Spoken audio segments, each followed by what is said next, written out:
Chapter 696. The battle in the east side of Tiantang City was getting more and more intense, and the commotion it caused was getting bigger as well. The entire east side of the city was basically a wasteland, a scene of devastation. Faced with such a cruel situation, the martial world heroes could not help but feel anxious. However, it was at this moment that a discussion arose. Every day in the martial world is a life and death struggle. Either you fight for 1,000 years of fame and become a legend for generations to come, or you die early and reincarnate. 18 years later, you'll be a hero again. Who doesn't want to be a god or a saint in the martial world? Now the opportunity is right in front of me. Why should I give it up? The treasure was born with me and appeared at the right time. I should be the destined master. Which of the martial world's big shots didn't have a fortuitous encounter when they started out? Why can't it fall on me? You can leave if you want. I won't leave anyway. What's the difference between risking my life in the Jianghu and risking my life here? Why should I leave? Isn't this the martial world? Humans are in the martial world where isn't. If I die here, I might die a worthy death, and I can leave happily. Initially, as the death toll increased, many of the martial world's people began to give up. Although the martial world was filled with passionate people and self-righteous people, there were also many who were smart and ambitious. However, it was at this time that an unusual discussion arose, evoking the ambition and resonance of most of the people. Yes, how could it not be a life and death struggle? Was it not a life and death struggle everywhere? At this moment, an old Jianghu man sighed with emotion. Then, the word spread like the wind throughout the entire east side of Yutong City. Medicine is poison if it doesn't become a pill, but man will eventually become ashes if he doesn't become a god. Medicine was 30% poison, only when it was refined into a real immortal pill, through heaven's will, and the poison was completely removed, could it be completely absorbed by the human body and be harmless. If man did not become a god, he would only become a pile of ashes in the end. Now the possibility of refining an immortal pill and becoming a god was right in front of him. Retreat? Perhaps taking a step back could guarantee a moment of safety, but the future would be unpredictable. Yun Yang floated in the air, carefully inspecting each and every person. Over the past few days, he had secretly investigated no less than 3,000 people, but he still could not find any clues about Ouyang Xiaoxi. Within the entire East City area, all the suspects that matched Ouyang Xiaoxi's physique had been investigated, but the search was fruitless. If I were Ouyang Xiaoxi, what would I do? Yun Yang stopped his search and questioned himself, thinking in reverse. If I were Ouyang Xiaoxi, I would have betrayed old Dugu, and old Dugu is closely related to the Nine Supremes. Although Supreme Cloud of the Nine Supremes had never shown his face, he was an influential figure in the Empire of Yutong. Tiantang City, in particular, is under their absolute control. However, these two treasure maps have appeared in Tiantang City. I have to go and try to obtain them. Then how do I get there? How do we proceed? Disguising myself and changing my appearance is a must. But how could he disguise himself to ensure his own safety? Which route should we take? Supreme Cloud must have grasped all the relevant information about me now, so everything about me will be his focus. If I don't want to be discovered and associated with him, the only way is to go in the opposite direction of all the relevant clues. Only then can I avoid suspicion. This includes my accent, habits, clothing, appearance, weapons, and so on. Indeed, only by going in the opposite direction of all the original information could he be completely rid of suspicion. Even if everything has been changed, it's still not an absolute guarantee. The Yutong officials have gone through so much trouble to draw out a city area for the martial artists to wage war. How could there be no deeper meaning behind this? Even if it looks like it's convenient on the surface, limiting the war to a certain area, who knows if it's not a smokescreen? What's more, it's a deliberate attempt to narrow the search area. If I were to come, how could I not participate in the fight for the Dragonhide treasure map? I would definitely be in the East City area. If that's the case, I can't go to the East City area at all costs. The other party has set up such a scheme, even using the Dragonhide treasure map as bait. What they're after must be something big. Although I'm the target, I'm probably only one of them. In other words, the fight for the treasure map won't end anytime soon. I can lie low in the other districts first. As long as I pay attention to the current news, I can judge the direction of the situation. I'll wait until the last moment, when the situation is about to be settled, then I'll go out. Not only will I be in perfect condition, I'll also be able to wait for the enemy to attack me. Only then will the danger be minimized, and I can protect myself to the greatest extent. Besides, the chance of success will be greater. Lastly, if things really can't be done, staying out of the picture is still the best guarantee to retreat in one piece. Yun-yang thought about it and murmured, "If I were Ouyang Shaoxi, I would have to come, but I wouldn't be in the East City area." If he didn't settle down in the East City area, he would have chosen the remaining 3 sides, north, south, and west. No, hiding in the south, west, and north can ensure his safety for a while, but it's still too far away from the East City area. Once something happens and the dust settles, the buffer time won't be enough. There's a high chance that he won't be able to make it in time. If that's the case, the Imperial City area in the middle of the 4 sides can be considered a good choice. Yun-yang pondered for a moment before his gaze suddenly froze. No, I'm afraid the Imperial City area is still not the best choice. The cliched saying, "The most dangerous place is the safest," is also applicable now. As long as I can find the blind spot of the most dangerous place, it'll be fine. The so-called blind spot of danger is none other than the darkest place under the light. Then what is the darkest place under the light in the East City area? Yun-yang's mind seemed to have been struck by lightning as he came to a sudden realization. As long as one enters the East City area, it's a matter of life and death. There are few exceptions. No matter how high one's cultivation base is, one has no special privileges in the East City area now. No, there's a type of people in the East City area who won't be attacked. The soldiers. Once Yun-yang thought of this, it was as if he had been enlightened. More thoughts immediately popped into his head. As long as Ouyang Shaoxi could blend in with the soldiers who went in to collect the corpses, wouldn't he be able to grasp the current situation at all times? He could also intervene in the fight at any time. Conversely, as long as he doesn't make a move, he'll definitely not be attacked? Thinking about it from another perspective, this was indeed a very simple question, but it was also the best option.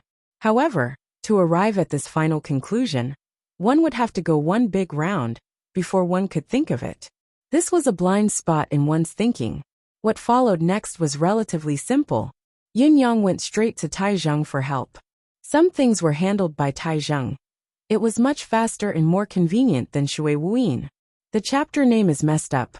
I'm contacting the editor to correct it. I'm ashamed. Chapter 697. That afternoon, Yun Xiaoyao led Yutong's experts and stood with their swords pressed against their swords as Taizheng gave his order. 3,500 soldiers swarmed into the cities east to collect the corpses. Now Yutong's soldiers were much better at cleaning up the corpses than they had been previously. There was no longer a need to search in all directions. They only had to concentrate on searching the central area. The number of corpses was getting worse and worse, becoming fewer and fewer. After all, from the start of this war until now, whether it was the assassin alliance that was trapped inside, or the heroes of the pugilistic world outside, those that were still alive could be said to be the elites of the elites. Almost all of them were ruthless characters that would not die so easily. Based on such a premise, the search for the corpses was much easier than before. The 3,000 men who had entered to bury the corpses retreated in no time. Yun-yang, who had turned into a cloud, observed each and every one of them carefully, but he still could not find any clues. As dusk fell, the scent of blood, accompanied by the aroma of food and wine, filled the air in the east of the city once again. Yun-yang's heart skipped a beat when the aroma wafted over. A gust of wind appeared among the clouds, blowing into the city without a trace. What entered his sight was a street that was crowded with hundreds of people, selling food and wine with loud voices. However, their true identities were the elite steel cavalry under Taizheng's command, warriors who had been through hundreds of battles. Yun-yang maintained his wind form, manifesting his deific consciousness on the spot to ensure that everyone was within the range of his deific consciousness. Yun Yang's deific consciousness was like a soothing wind, flowing through everyone on the spot, examining them carefully from top to bottom. He examined their faces, their aura, the difference in the skin color of their wrists, arms, and fingers, the difference in the skin color of their necks, shoulders, and faces, their arms, calves, and the rest of their bodies. There was nothing odd or out of place. Did their gazes and aura match? Were there any signs of surprise? Yun Yang understood that the blind spots of his disguise were in these places. Tai Zheng had sent a total of 700 men this time, which could be considered a large-scale market for cooks. Yun Yang had only detected less than 200 people, but he had already reaped a great harvest. The great harvest here did not refer to finding or locking on to Ouyang Xiaoxi's suspect, but to discovering 7 imposters. It's really dark under the light. There are actually so many fish that have slipped through the net. Yun Yang almost wanted to slap himself. With so many fish that slipped through the net, it meant that his thoughts were not thorough enough, and his arrangements were not strict enough. 700 people had entered, and there were still 700 of them. However, after checking less than 200 people, there were already 7 imposters. Then where did the original steel cavalry go? This was something that was obvious without even asking. The impostor could be a martial artist from the outer circle, an assassin from the Grand Alliance of Assassins, or even Ouyang Xiaoxi.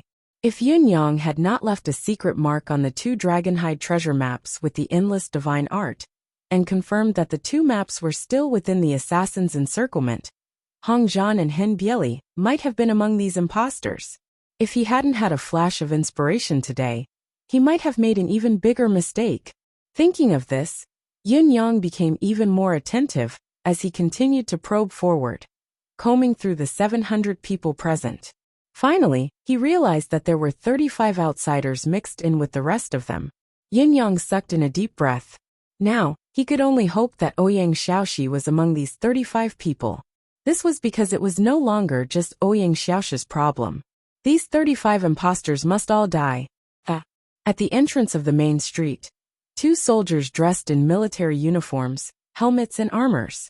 In front of them were piles of steamed buns that looked like a mountain. Beside the 2, there were about 7 to 8 people selling cooked food, braised food and wine. Yun Yang, who had been hiding in the air, appeared from the wind manifestation. At the critical moment he flicked his wrist. 3 golden rays shot out like lightning towards the throats of the 3 soldiers, as if they were tearing through the air. Wherever the flying daggers passed, there was a dazzling brilliance.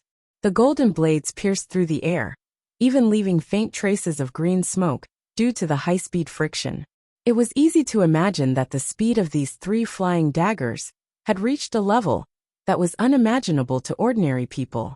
If it had been an ordinary soldier from the steel cavalry, it would have been impossible for him to evade these deadly flying daggers. However, just as the 3 flying daggers were about to reach the 3 targets, the 3 men tilted their heads almost in unison. The flying daggers slammed into the wall behind them. The 3 daggers that were supposed to hit their targets had all missed. Not a single one of them had succeeded. Just as the 3 daggers had missed their target and nailed themselves into the wall, 3 silhouettes flew over like giant birds and continued to attack the 3 men. The newcomers were Yin Xiaorao, Lao Mei and Feng Mafei. Each of them took on one of them, their eyes filled with rage. Shameless thieves, return the lives of our soldiers. The 3 soldiers chortled in unison and sprung up at the same time. Yutong officials, you live up to your reputation indeed. You can actually see through our disguises. Before their words echoed in the air, the concealed sabers and swords had already been unsheathed, clashing with Yin Xiaoyao and the other 2 men in the air above the street. It was a pity that the battle was still going on.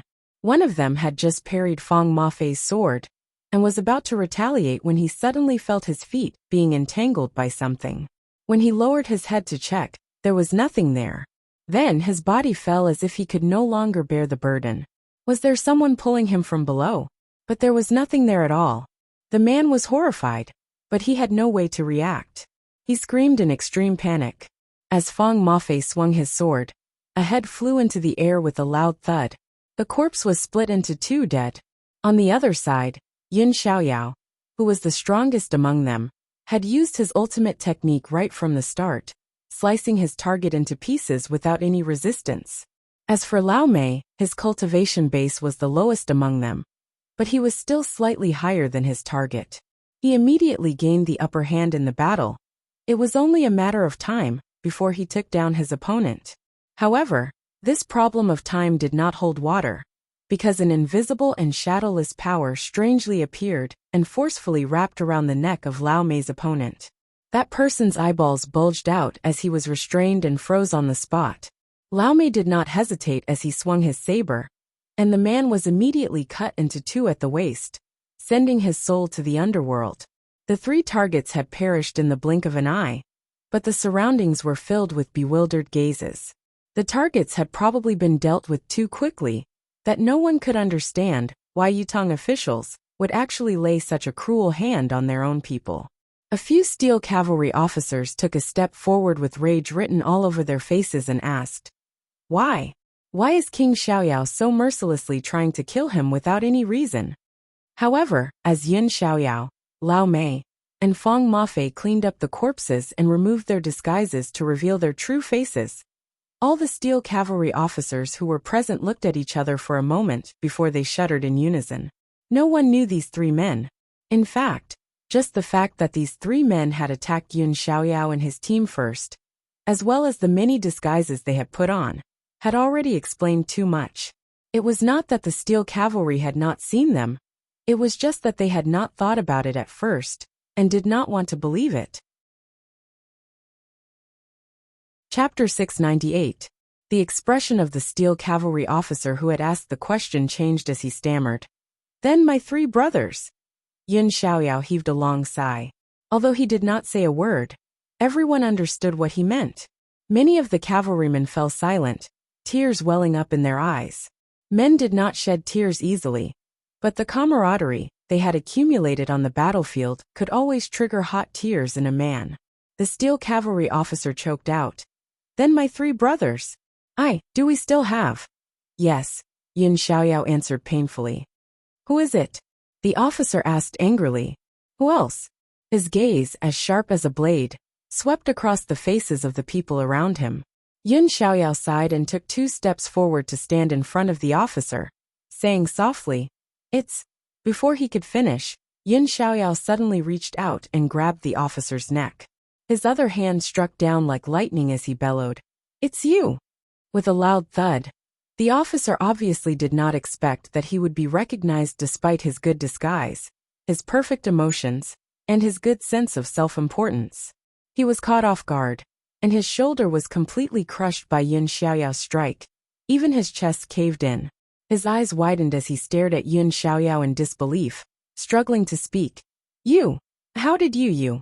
Yin Xiaoyao's eyes flashed with deep anger as he said, "How can a bastard like you possibly imitate the feelings of the steel cavalry? You don't think about avenging your brothers, don't ask where their remains are, and only care about looking for spies. What do you think you're, a steel cavalry soldier?" The man's gaze was unfocused as he murmured, "I see. Where are our men?" Yin Xiaoyao asked. The man laughed bitterly. "Who would have thought that I, the 1,000 illusion scholar, would fall here just like this?" His gaze, which had already begun to lose focus, looked at Yin Xiaoyao mockingly and chuckled. "As for your men, do you even need to ask?" Yin Xiaoyao bellowed in rage, and smashed the 1,000 illusion scholar's head into smithereens. Around them, more than 50 steel cavalry soldiers watched the scene with bright eyes, their faces filled with anger and sorrow. Swoosh, swoosh, swoosh, the golden light flashed again. This time, 5 beams of light appeared, and their targets were 5 people in the crowd. When the 5 of them saw the golden light coming towards them, they all let out a loud roar. Without the slightest hesitation, they all jumped up and ran away. Now that he had been exposed, if he didn't escape now, he would really be waiting for death. Unexpectedly, just as they leapt up, the 5 figures strangely stopped in midair. It was as if someone had tied ropes to their legs and pulled them back with a casual tug. Feng Mafei, who already had previous experience, was already prepared. With a sway of his body, the long sword in his hand struck again. The sword light was like a thunderbolt, as 5 heads fell to the ground in unison. Without waiting for Yin Xiaoyao's steel cavalry soldiers to verify the identities of the dead, 7 or 8 people who had been mixed in with the steel cavalry soldiers had already leapt up into the air and flown away. Now that the situation was clear, they no longer dared to entertain the thought of hiding here. While they were not sure if the other party had already grasped their information, the 9 people who had been exposed were definitely not ordinary characters, especially the 1,000 illusion scholar, who could be said to be one of the few masters of disguise in the world.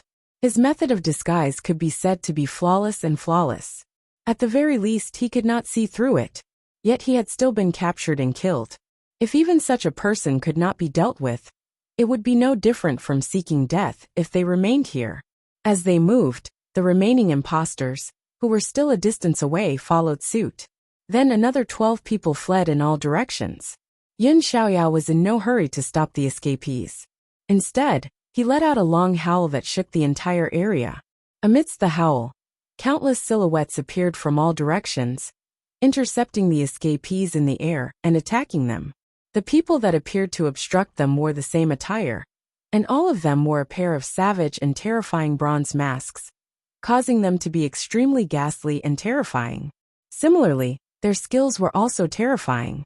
They displayed great strength and shocking might, and they seemed as if they were chopping melons and vegetables. In just a short moment, they'd chopped 17 of the 20-plus people that intended to flee to the ground. At this point, only the last 3 people were still resisting stubbornly. The abilities of these 3 people were impressive indeed. Even when they were besieged by the 10 Yama kings and were at a slight disadvantage, they were still able to defend and attack without any signs of panic. Yin Yang watched in the dark and could not help frowning inwardly. Without hesitation, he joined the battle once more. Part of what had happened today had exceeded Yin Yang's expectations. He had neither the mood nor the time to be entangled with these people. It was best to end this battle as soon as possible. A light breeze blew slowly, as if everything was still the same as before. In spite of this, the 3 people who were immersed in the battle immediately felt that something was amiss. They were in midair, but they felt as if they were in the middle of the ocean. Every part of their bodies felt out of place. Their limbs seemed to be affected by invisible waves as well, vaguely showing signs of being disrupted and pulled when they attacked. Under the accumulation of various influences, it was difficult for them to unleash their skills freely. Just as they were puzzled, they realized in shock that their feet seemed to be entangled by something, making it difficult for them to move. It was as if they were at the bottom of the sea, entangled by seaweed. They stole a glance but saw nothing. They hurriedly circulated their cultivation method to the limit. Only then did they feel that the entangled parts of their feet could be freed. Although they had broken free from the shackles, the slight delay had already added 7 to 8 wounds to their bodies, inevitably reducing their combat power. Furthermore, it was evident that the other party was not affected by the strange disturbance. Did this not mean that the disturbance came from the other party? Otherwise, why would it only work on them? The 3 of them were both anxious and afraid. They roared, "What's going on?" In desperation, they exerted their cultivation base to the limit and charged out with all their might. In spite of this, the 10 Yama kings had already gained the upper hand. How could they allow the 3 of them to escape? They launched a further attack without hesitation, their momentum even stronger than before. The trend of the battle was getting more and more obvious. Chapter 699. Happy holidays, everyone. Today is our holiday. Hee, it's a holiday. It has 2 meanings. Firstly, today is Children's Day. We haven't grown up yet, right? So happy holidays. Secondly, I am Jizun opened my book on the 1st of June last year. It has been 1 year since then. So today is also a holiday for the children of the Feng family. I wish everyone happiness. Haha. In addition, I have a piece of news to report to everyone. From today onwards, on my official WeChat account, there will be a celebration for the 1st anniversary of Jizun. From the 1st until the last day of this month, there will be a lucky draw every day. The prize is a piece of calligraphy that I have meticulously prepared for everyone. Ahem, I'm blushing a little. Haha, Fengling's handwriting is average. However, it can barely be considered as a token of my appreciation. My brothers will definitely not dislike it, right? I wrote it myself and made it myself. I wish everyone happiness and happiness. Time will not grow old, and the Feng family will not disperse. Thank you all. Everyone, please come and participate in the event. You can ask your friends to come and like it. Brothers and sisters who haven't followed me, hurry up and follow me. The event will last for a month. There will be a winner every day. Chapter 700. This loud roar shook the ears of everyone present to the point of buzzing, and for a time, they were no longer as sensitive as before. At the same time, another saber gleaming with a chilling glint appeared. The moment the saber blade appeared, the temperature of the entire space seemed to have dropped a few degrees. As soon as it appeared, endless saber light bloomed, gathering into a mountain of sabers in an instant. It fell with a loud crash, aiming straight for the source of the desolate aura. However, the desolate aura did not diminish in the face of the sudden crisis. Instead, it soared into the sky and retaliated. With a flick of his sleeve, saber light flashed like lightning. Yin Xiaoyao's sword and Lao Mei's saber were parried with a clang, while Feng Mafei's sword tip was deflected with a kick. 2 bolts of lightning shot out from his other sleeve, deflecting the weapons of the 2 kings of the underworld who were pursuing him. He then turned into a ball of lightning and soared into the sky, charging forcefully at the saber mountain blockade that Yin Yang had set up. After a series of explosions, he broke through the siege and soared into the sky. Then a long howl could be heard. Lord Supreme Cloud, your target is indeed me. I am honored.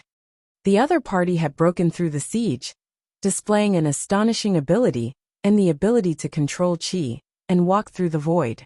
He had crossed 300 feet with a single step and had flown to the top of a large tree like a meteor. With a slight leap, he had turned into a black dot in the night sky with a swoosh. As for the last 2 targets, a rain of blood rained down from the sky as he fell from the sky. How powerful! Feng Mafei had only taken a kick from the other party, with his treasured sword acting as a buffer, but he still felt his hand go numb as he was flung away. Looking at his target, Ouyang Xiaoxi, who had soared into the sky, his eyes were filled with shock. Ouyang Xiaoxi's cultivation base had obviously far exceeded everyone's expectations. Yin Xiaoyao's face was filled with caution and disbelief. Back then, the 2 great assassins were equally renowned in the world, Duge Jima and Ouyang Xiaoxi. They lived up to their reputations. Looking at the sky again, not only was the target gone, even the wind and clouds had disappeared. There was only silence in sight. 35 imposters have been caught. Yin Xiaoyao hollered, retreat. Return this place to the martial world. He glanced at the sky worriedly. The wind and clouds had dispersed, meaning that Yin Yang had gone to track his target. However, Ouyang Xiaoxi was far more powerful than expected. If Yin Yang chased after him alone, would there be another accident? Just as he was thinking about what to do next, he suddenly heard a rumbling sound coming from the other side. The assassins once again engaged in a fierce battle with the Jianghu people. The martial world's affairs shall be left to the martial world. Yutong's officials will not intervene. However, if anyone dares to harm our warriors or plot against us, the 34 dead men here will serve as an example. Also, death is not the end. Those who are involved in this case will have their entire families executed and killed without mercy. Yin Xiaoyao's voice was deafening as it rumbled across the sky above the east side of the city. When the people of the east city heard this, they all felt a chill in their hearts. In Jianghu, there had always been a saying that one should not involve one's wife and children in misfortune. It was almost an ironclad rule in Jianghu. However, it was obvious that the imperial court would not care about this martial world's iron rule. The martial world's affairs shall be left to the martial world. One shall bear the consequences of one's actions, no matter how great the disturbance was. As long as the person involved died, one person would have to pay with his life. However, when the imperial court's laws were broken, it was normal to have one's family executed. If it were any other day, the martial world's people would inevitably feel that the imperial court's method was too harsh. However, this time, the people did not feel that it was cruel. Instead, they only felt that it was reasonable. Yutong's officials had already made things convenient for the battle in Yutong's East City. They had even shown their goodwill and given the martial world's dead people a guarantee for their afterlife. Under such a premise, they had broken the rules and were enemies with everyone. Enemies with the martial world's people, the League of Assassins, and the Imperial Court of Yutong's Imperial Court. Of course, their deaths were not to be regretted. Ouyang Xiaoxi moved like a bolt of lightning, moving so fast that the naked eye could barely follow him. His movements were eerie, like an illusory shadow in the vast night sky. At this moment, Ouyang Xiaoxi exerted all the strength he had in his life to flee without reservation. He had been exposed. Supreme Cloud had his eyes on him. His top priority was to get rid of Supreme Cloud, to get rid of him completely. Only then could he talk about changing his identity and the rest. Of course, he could not give up on the Dragonhide treasure map, no matter what. To Ouyang Xiaoxi, this was already an obsession of his life. He would not regret it even if he died 9 times. He had long left the boundary of Tiantang City, which meant that he was getting further and further away from the danger zone. His chances of survival were increasing, but listening to the howling of the wind above his head only made him more and more anxious. The night was solemn, the heaven and earth were silent. Where did the howling wind come from? It had to be Supreme Cloud. It could only be Supreme Cloud. Of course, Ouyang Xiaoxi was well aware of this fact. However, to him, the only thing he could do was to keep running. After a while, Ouyang Xiaoxi had already left the boundary of Tiantang City and arrived in the forest with complicated terrain. The misty night was still the same, but the gray shadow that Ouyang Xiaoxi had transformed into suddenly circled and disappeared with a swoosh. This was a backup plan that Ouyang Xiaoxi had long prepared. It was a secret cave that he had set long before he entered Tiantang City. It was also the main reason why he had continued to flee even though he knew that Yin Yang was on his tail, and that he could not get rid of him. Even though the wind was strong, it could not cover everything. He had hidden himself in the secret cave that he had prepared in advance. What could he do? The howling wind was still in hot pursuit. The moment the wind entered the forest, a loud boom could be heard as the entire mountain was engulfed in a sea of fire. Monstrous flames rose into the sky. The land within a 1,000-mile radius was filled with billowing flames, a murky crimson. The moment the monstrous fire rose, the underground water level also rose.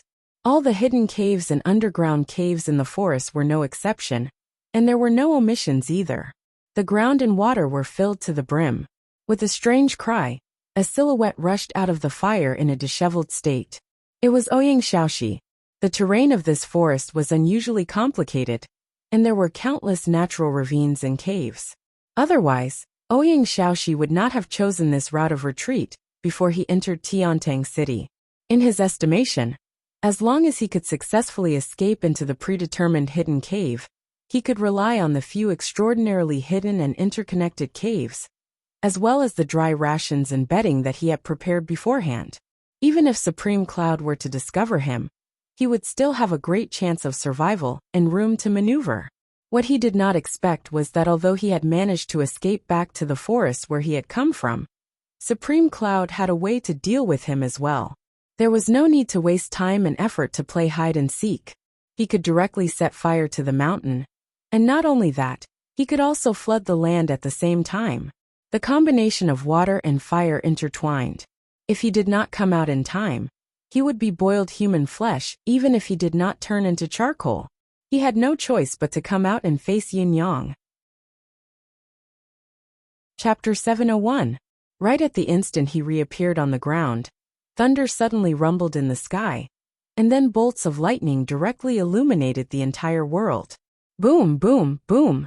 Bolts of lightning struck down one after another without the slightest interruption. Faced with the power of the lightning punishment, Ouyang Xiaoxi evaded with his swift movement skill again. However, lightning and thunder were very different from the way cultivators attacked. Not only did they fall from the sky, making it difficult to evade, but they were also very powerful. Few cultivators dared to take them head-on. Therefore, Ouyang Xiaoxi was already flustered after a short while. While the lightning and thunder continued to wreak havoc in the sky, the sea of fire was also rapidly converging in this direction. Dragons of fire shook their heads and wagged their tails as they whizzed over, like a group of dragons fighting for a pearl. Thunder and fire intertwined. The murderous intent was already everywhere, but Yun-yang still felt that it was not enough. Rays of golden light shone brightly amidst the lightning and rained down like a storm. Those were the flying daggers that Yun-yang had released. They were also the signature move that had caught the mini-imposters today. It could be said that Yun-yang hated Ouyang Xiaoxi to the core, so he went all out the moment he struck, completely eliminating any possibility of the old bastard escaping.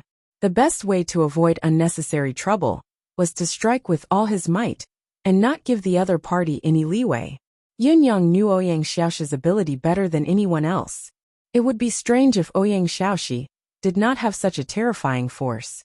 Ouyang Xiaoxi and Old Dugu were equally famous, but Old Dugu could make the unrivaled swordsman, Jun Moyan, owe him a favor and even receive a medallion of gratitude. Therefore, one could only imagine Old Dugu's cultivation base. How could Ouyang Xiaoxi be weak? Therefore, Yun-yang had used all his trump cards at once. Poof poof! No matter how hard Ouyang Xiaoxi tried to evade, the lightning seemed to be too dense. A bolt of lightning struck Ouyang Xiaoxi squarely on the head. Ouyang Xiaoxi let out a loud cry, and the smell of burnt flesh immediately rose from his body. The moment he was struck by the lightning, he could not help but slow down as a ray of golden light pierced deeply into his thigh. Ouyang Xiaoxi howled, "Supreme Cloud, come out and fight me to the death if you have the guts."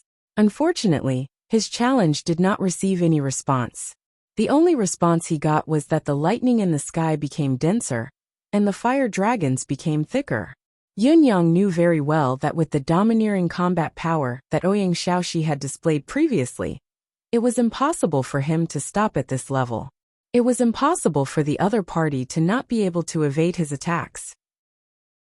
These two attacks must have been done intentionally by the other party. The goal was nothing more than to lure him out. As long as he could determine the direction and position he was in, it would be more feasible and efficient for him to come up with a follow-up escape plan. How could Yun-yang be fooled? Since you want to use the trick of injuring yourself, then I'll let you use it. Ouyang Xiaoxi was struck twice in a row, looking extremely miserable. However, Yun-yang did not fall for the trick, nor did he dare to deliberately take another strike. From the looks of it, if he were to continue with the ruse of self-injury, Supreme Cloud would probably turn him into charcoal. The power of the thunder in the sky was even more powerful than he had expected. Just the two strikes had paralyzed his body and slowed his movements. He was even beginning to regret his act of injuring himself to gain the confidence of others. If he had known that Supreme Cloud would not have fallen for it, he would not have suffered for nothing. The fire soared into the sky, growing more and more intense. The entire forest, all the mountains within a radius of no less than 1,000 miles, were all set ablaze by Yun-yang. Towards the end of the fire, something similar to oil began to flow on the ground. All living beings in the entire forest, be it animals or plants, were engulfed by the sea of fire. Other than a few high-level beasts who had sensed it first and were lucky enough to escape, the rest were turned into ashes along with the trees and vegetation in the forest, leaving nothing behind. However, the raging flames did not show any signs of slowing down. They continued to rise and burn. At this moment, the temperature within a radius of 1,000 miles had risen to an unimaginable level. Even a Dao realm cultivator would inevitably suffocate in such a hot environment. Indeed, Yun-yang had been burning here for a whole 4 hours, regardless of the cost and consequences. Even the ground had been scorched red. During these 4 hours, Ouyang Xiaoxi had tried countless times to escape. However, as soon as he dashed out, the flames that surrounded him would burn fiercely, and the temperature was more than 10 times higher than anywhere else. In addition, the density of the lightning in the sky would be even more insane. As long as he retreated, the onslaught would be slightly alleviated. At least, he would be able to prolong his life, and even have a chance to catch his breath. It was because of such an atmosphere that Ouyang Xiaoxi had the opportunity to try to break out of the encirclement again and again.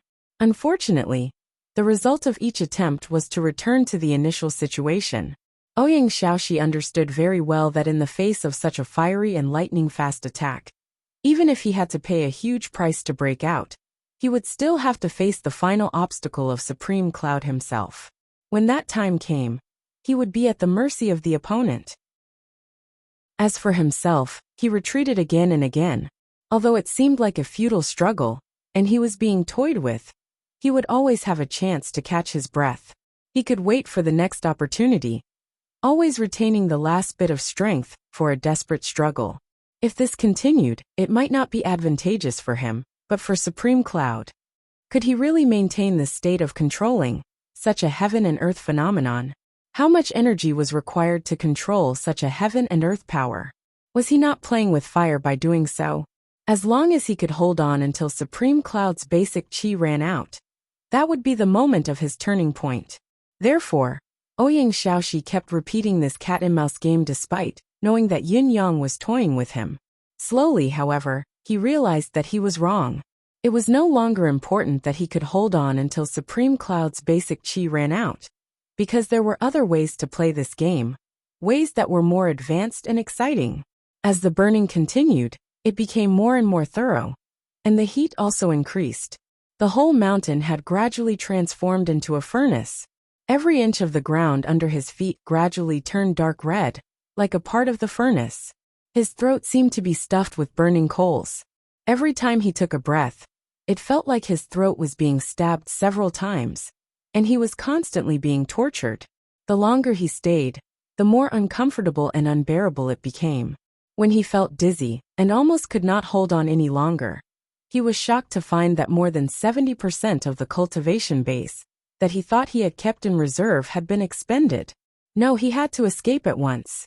Otherwise, before Supreme Cloud's basic chi could run out, he would have already been exhausted to death, roasted to death, and burned to death. Thinking of this, Ouyang Xiaoxi came to a sudden realization. The towering inferno continued to burn. At this point, there was no longer a need for Supreme Cloud to deliberately maintain the fire attack. The entire mountain would attack along with it. It was obvious that this was Supreme Cloud's plan from the beginning. Yet, he had foolishly plunged headlong into it, and purposely got hurt. This was simply the height of stupidity. If he had charged out with all his might right from the beginning, Supreme Cloud might not have been able to stop him. Only by doing so would he have the greatest chance of survival in this battle. What he was doing now was the most passive way of doing things. Thinking of this, Ouyang Xiaoxi's intestines were green with regret. Chapter 702. Having endured in the fire for a few hours, even with Ouyang Xiaoxi's superb cultivation base, he was gradually unable to withstand the invasion of the heat. A layer of blisters had already formed on his body. If this continued, it would be difficult to even prevent his internal organs from being incinerated. Although Ouyang Xiaoxi had been in the martial world for a long time, and was astute, he had never stayed in a fire for such a long time. It was only now that he realized that the continuous invasion of the heat waves alone was enough to burn his internal organs into ashes. If he stayed any longer, there would only be death awaiting him. With a shrill howl, Ouyang Xiaoxi turned into a gust of wind and dashed out, sticking close to the ground. He no longer dared to fly high in the sky. The heat waves in the sky were even more scorching, especially when he sprinted at full speed. The heat waves in the sky could literally steam and scrape off the flesh on his body piece by piece. However, even though his condition was slightly better when he ran on the ground, he still felt that the flesh on his thighs and chest would experience another intense burn with every step he took. Towards the end, it was as if his heart had become a scorching hot one. He gritted his teeth and sprinted out with all his remaining strength. This time, the monstrous fire did not chase after him, nor did the sky full of thunder and lightning. Yin Yang seemed to have given up. Even so, Ouyang Xiaoxi still ran for nearly the time it took to drink a cup of tea, before he felt the surrounding air become slightly more comfortable. It was just that at this moment, Ouyang Xiaoxi's mind was in a mess, as if there were countless large drums beating madly in his mind. It was a strange feeling of dizziness, Everything before his eyes seemed to have turned into a myriad of colors, and he almost lost his vision. Ouyang Xiaoxi forced himself to focus and looked as far as his eyes could see. To his surprise, he saw a faint hint of green on the other side. It was the green of trees, the symbol of life. Ouyang Xiaoxi's spirit was lifted instinctively. He did not know where the strength came from, but he dashed towards the direction of the green without a care for anything else. Just as he rushed out of the sea of fire, a loud cry suddenly rang out. Ouyang Xiaoxi! Swoosh! A shining saber light fell from the sky, once again separating him from the other side of the green. Ouyang Xiaoxi subconsciously swung his saber with the last shred of clarity he had left. With a loud clang, it was clear who had the upper hand. The opponent's powerful and heavy saber strike was mixed with an unparalleled might, and it directly sent Ouyang Xiaoxi's entire body flying. Ouyang Xiaoxi had barely managed to escape from the fire, but he was immediately intercepted by a powerful slash. Under the powerful recoil, he was thrown back like a kite with a broken string. Yin Yang had obviously calculated the distance. About 70 to 80 feet behind Ouyang Xiaoxi was a piece of land that had been scorched red, with lava flowing from it. That was where Ouyang Xiaoxi, who had been sent flying, had landed back on the ground. Ouyang Xiaoxi lost his balance and landed on his buttocks first. There was a ripping sound, and it was no surprise that a certain part of his body had been scalded. Someone instinctively let out a loud howl, as if his buttocks were on fire. Well, the truth was that he had jumped up as if his buttocks were on fire. The back of his buttocks was still stained with burning dark red lava. This was no longer an ordinary wound on his buttocks. It was a full-on burn. He screamed and tried to push it away with his hands, but it was to no avail. Instead, his hands were scalded. With a loud cry, he gritted his teeth and cut off a large piece of bloody flesh from his buttocks, temporarily relieving the injury. The large piece of flesh that fell to the ground was still stuck to the burning charcoal. Ouyang Xiaoxi's face was contorted in pain. His entire body was trembling, and he was drenched in sweat. He raised his head fiercely and glared at a person who had appeared in front of him. It should only be a silhouette. It was a figure dressed in snow-white clothes, with a face that could not be seen clearly.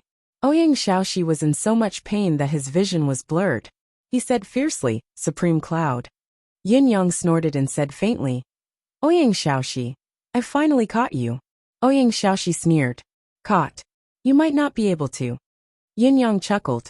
His voice was icy cold. "Do you actually think that you can still escape?" Ouyang Xiaoxi panted heavily. He could no longer care about the burning charcoal-like pain that came from breathing in. He said angrily, "Supreme Cloud, there is no deep hatred between you and me, nor is there any unresolvable enmity between us. If you are merciful and let me live today, I, Ouyang Xiaoxi, will definitely repay you generously in the future. If you go too far, I, Ouyang Xiaoxi, will inevitably have to fight to the death when I have nowhere else to go. It won't be good for either of us." Yin Yang sneered. "Fight to the death. Very well. I'm very interested to see how a dying fish like you can still stir up trouble and break through my vast net." Ouyang Xiaoxi sucked in a deep breath and endured the searing pain in his chest. He gritted his teeth and said, "Supreme Cloud is targeting me only because of Dugajima. Is there really a need to go to such lengths to fight to the death?" His face was contorted. After all, Dugajima is already dead. Death ends all troubles. It's better to make a friend for the living than to make a bunch of enemies for the dead. What do you think, Lord Supreme Cloud? Yin Yang said faintly, "What you said makes sense. However, this logic doesn't make sense to me." Ouyang Xiaoxi suppressed his anger and asked, "May I ask why?" Yin Yang took a deep breath and said through gritted teeth, "Dugajima is my father." As he said this, the anger and hatred in his heart suddenly erupted like a volcano. He hollered, "The death of one's father is absolutely irreconcilable. I wonder if you've heard of this saying before?" Ouyang Xiaoxi could only feel his breathing getting more and more difficult. It was as if smoke could come out of his throat at any time. He panted and said, "Then you've sworn to take revenge. Why haven't you made your move yet?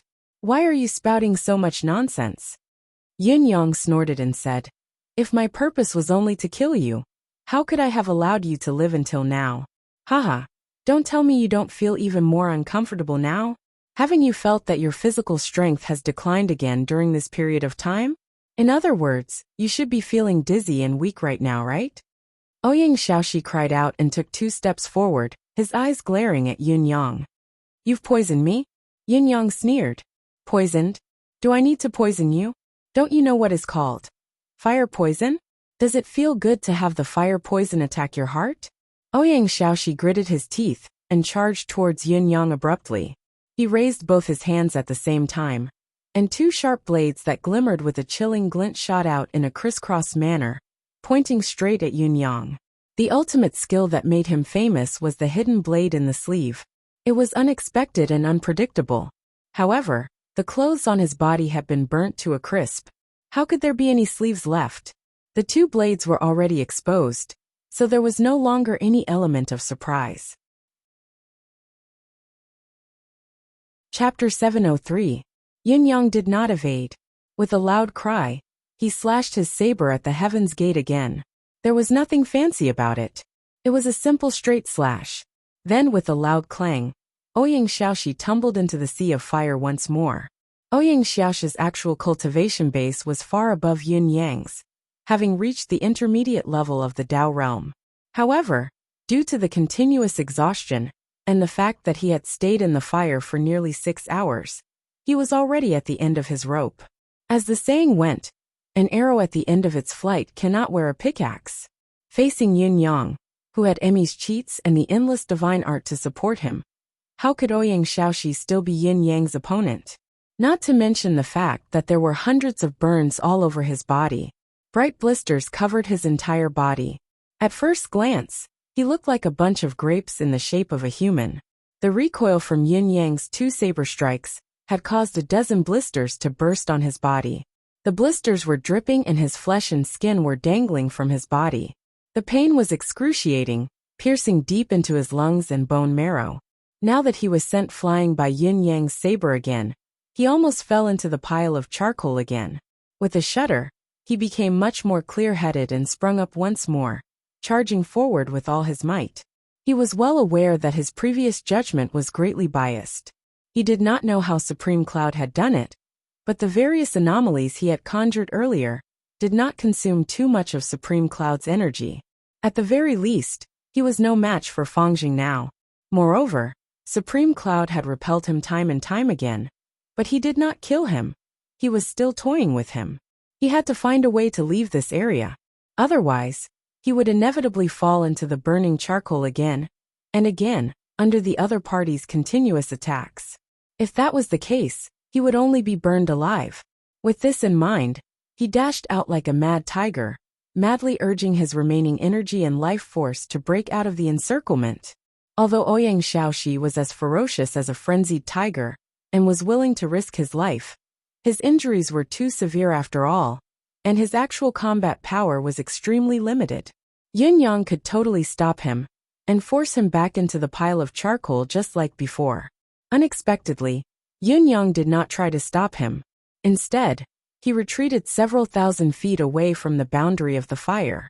Although the atmosphere here was still abnormally hot, it was already bearable and wouldn't burn to death.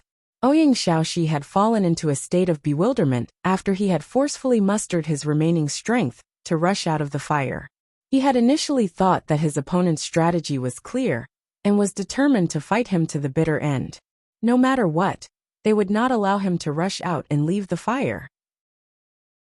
However, he didn't expect that the other party would take the initiative to give in. While he was puzzled, he felt even more exhausted.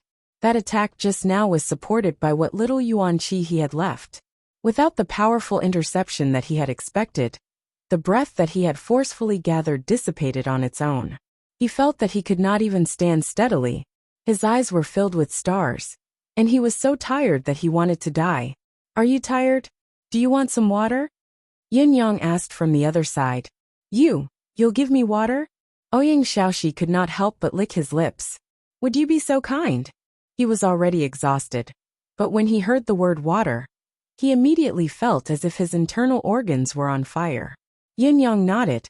I've always been kind. If you want water, I'll give you water."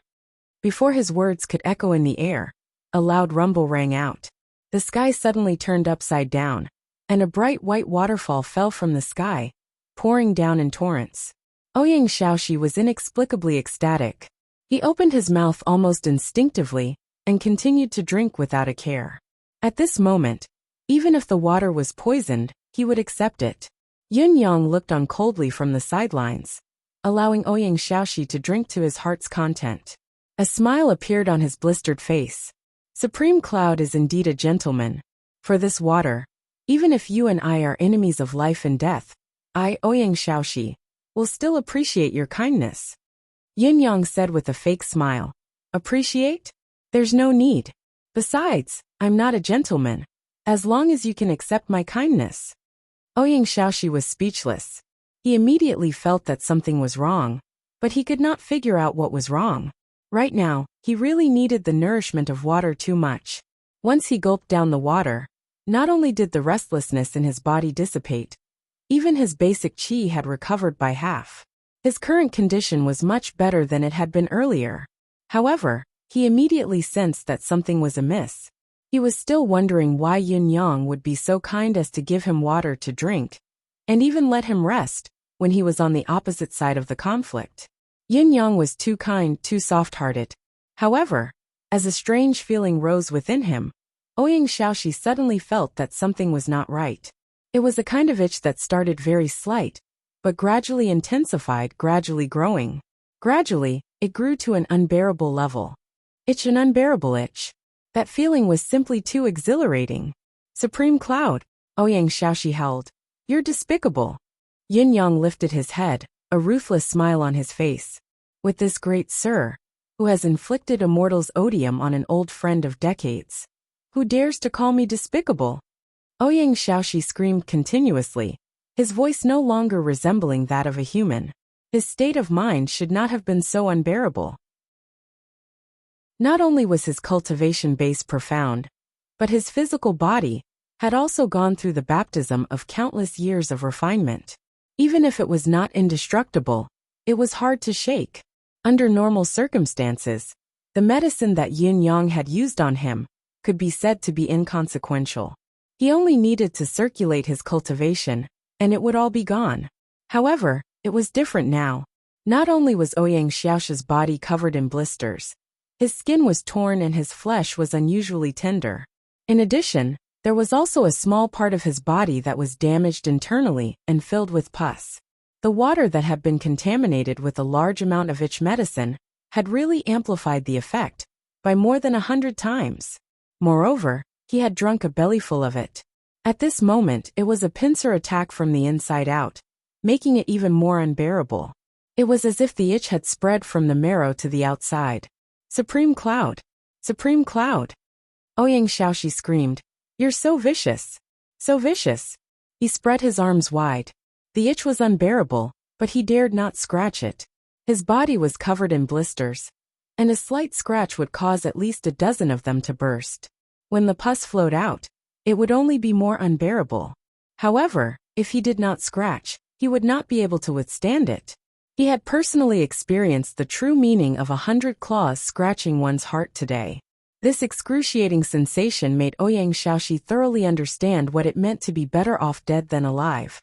Saber light flashed as he sprinted straight towards Yin Yang. The muscles on his face were contorted, and his gaze was frenzied. This was no longer a fight for his life, but a suicidal attack. Clang! Clang clang clang clang! Yin Yang's dozen consecutive slashes landed on Ouyang Xiaoxi's saber. Each slash was filled with a forceful, continuous force, causing Ouyang Xiaoxi's body to sway continuously as he retreated. With the continuous impact of the force, the blisters on his body ruptured one after another, causing pus to splatter everywhere. After more than a dozen slashes, Ouyang Xiaoxi's body was so broken that he no longer looked human. Most of the blisters on his body had ruptured. The itch was even more unbearable. Arg! Ouyang Xiaoxi finally could not stand it anymore. He threw away the two sabers that had turned into sawteeth, and scratched his body with all his might. Chapter 704. With a single scratch, a large piece of flesh was torn off. His current physical body could only be described as fragile. It could not even be considered weak. Ouyang Xiaoxi screamed and scratched desperately. The flesh on his body had already been completely scratched off, but he still felt only an itch and no pain. Finally, he could not stand it any longer. Ouyang Xiaoxi dashed a dozen meters away and rolled on the ground, desperately rubbing the rough surface against his skin. Everywhere it passed, there was blood mixed with flesh and skin. He screamed, moaned and cursed, rolling around hysterically. "Give me a quick death! Give me a quick death!" Ouyang Xiaoxi screamed and begged desperately. Poof! Yin Yang stepped on Ouyang Xiaoxi's neck with one foot and forced him to face the sky. Yin Yang's cold gaze stared into Ouyang Xiaoxi's already befuddled eyes and said coldly, "Answer a few of my questions, and I'll consider giving you a quick death." Ouyang Xiaoxi could no longer hear what he was saying. The only thing he could feel was an unbearable itch. His neck was stepped on, making it difficult for him to move, but his entire body was still struggling and rubbing. At this moment, Ouyang Xiaoxi's physical condition could be said to be miserable. There was no skin or flesh left in his lower abdomen, and even his intestines had been dragged out with a clatter. Yet they were still convulsing and struggling for their lives. Under normal circumstances, even a high-level cultivator would not be far from death in such a situation. However, this normal situation did not apply to Yin Yang. Yin Yang raised his hand, and a cooling force mixed with the air of vitality enveloped Ouyang Xiaoxi. Ouyang Xiaoxi was startled to find that the itch had completely disappeared, and his consciousness returned. Focusing his gaze, he noticed that in front of him, a cloud of mist seemed to be rippling and slowly coalescing into a human figure. Two cold, electrifying gazes focused on his face without the slightest hint of emotion. "Supreme Cloud," Ouyang Xiaoxi murmured, "give me a quick death. I may have harmed your father, but we have been brothers for 70 years after all. Even if I have not treated him well, after this torture and this life as repayment, it should be enough, right?" His gaze was lost, as if he had seen something. Suddenly he screamed shrilly, "Dugu, brother, I've let you down. I'm sorry." Yin Yang's heart skipped a beat. Another wave of cooling energy was sent out as he gritted his teeth and said, "That's right. You and old Dugu are brothers. That's why he went to the Empire of Zio and didn't look for anyone else but you. He trusted you, he treated you as a brother, but you sent him to hell." Ouyang Xiaoxi's consciousness became clearer and clearer. However, after the itch, an overwhelming and boundless pain assaulted him. He panted heavily for a long time before he finally let out a bitter laugh and said, "Yes, I am despicable. I deserve it. Just kill me. I'll go to the underworld to personally apologize to him and make amends." Yin Yang replied coldly, "Apologize? Apologize? Why do you think I'm still keeping you alive until now? I just want to ask you something on behalf of old Dugu." He looked into Ouyang Xiaoxi's eyes and asked, "Why do you want to harm me? We've been brothers for so many years. Why do you want to harm me?" Old Dugu didn't have the chance to ask you personally. This was also his last regret. I'm sure the old man is still puzzled until now. So, I'm asking you on his behalf. Yin Yang's gaze was like a bolt of lightning as he stared at Ouyang Xiaoxi. "Ouyang Xiaoxi, tell me why?" Ouyang Xiaoxi was in a daze. His gaze seemed to be unfocused as he stared at the night sky. After a long time, he suddenly let out a bitter laugh. Tears streamed down his cheeks along with this bitter laugh. He lay on the ground and did not speak for a long time. Finally, he let out a long sigh. "Back then we roamed the martial world on our own. We weren't actually close friends, but because our names were similar, and we both had the same surname, even our names were similar, we were always mentioned in the same breath by some meddlesome martial artists. One was Xiao Sei, the other was Gu Du. It was truly a solemn sight. Gradually, some people began to put both of us in the same breath. When one was mentioned, the other would definitely be mentioned. However, at that time, we didn't know each other. At most, we knew of each other's existence, that's all. Back then, it was me who found a way to find him. We sparred for a bit, and realized that we were really equally matched, so it wasn't considered a disgrace to myself. Since then, we became friends, and even fell in love with each other, after interacting with each other. In the end, the rumors in the martial world became a reality. He was older than me by 3 years. I respected him as my elder brother. Later on, both of us worked together to do many things.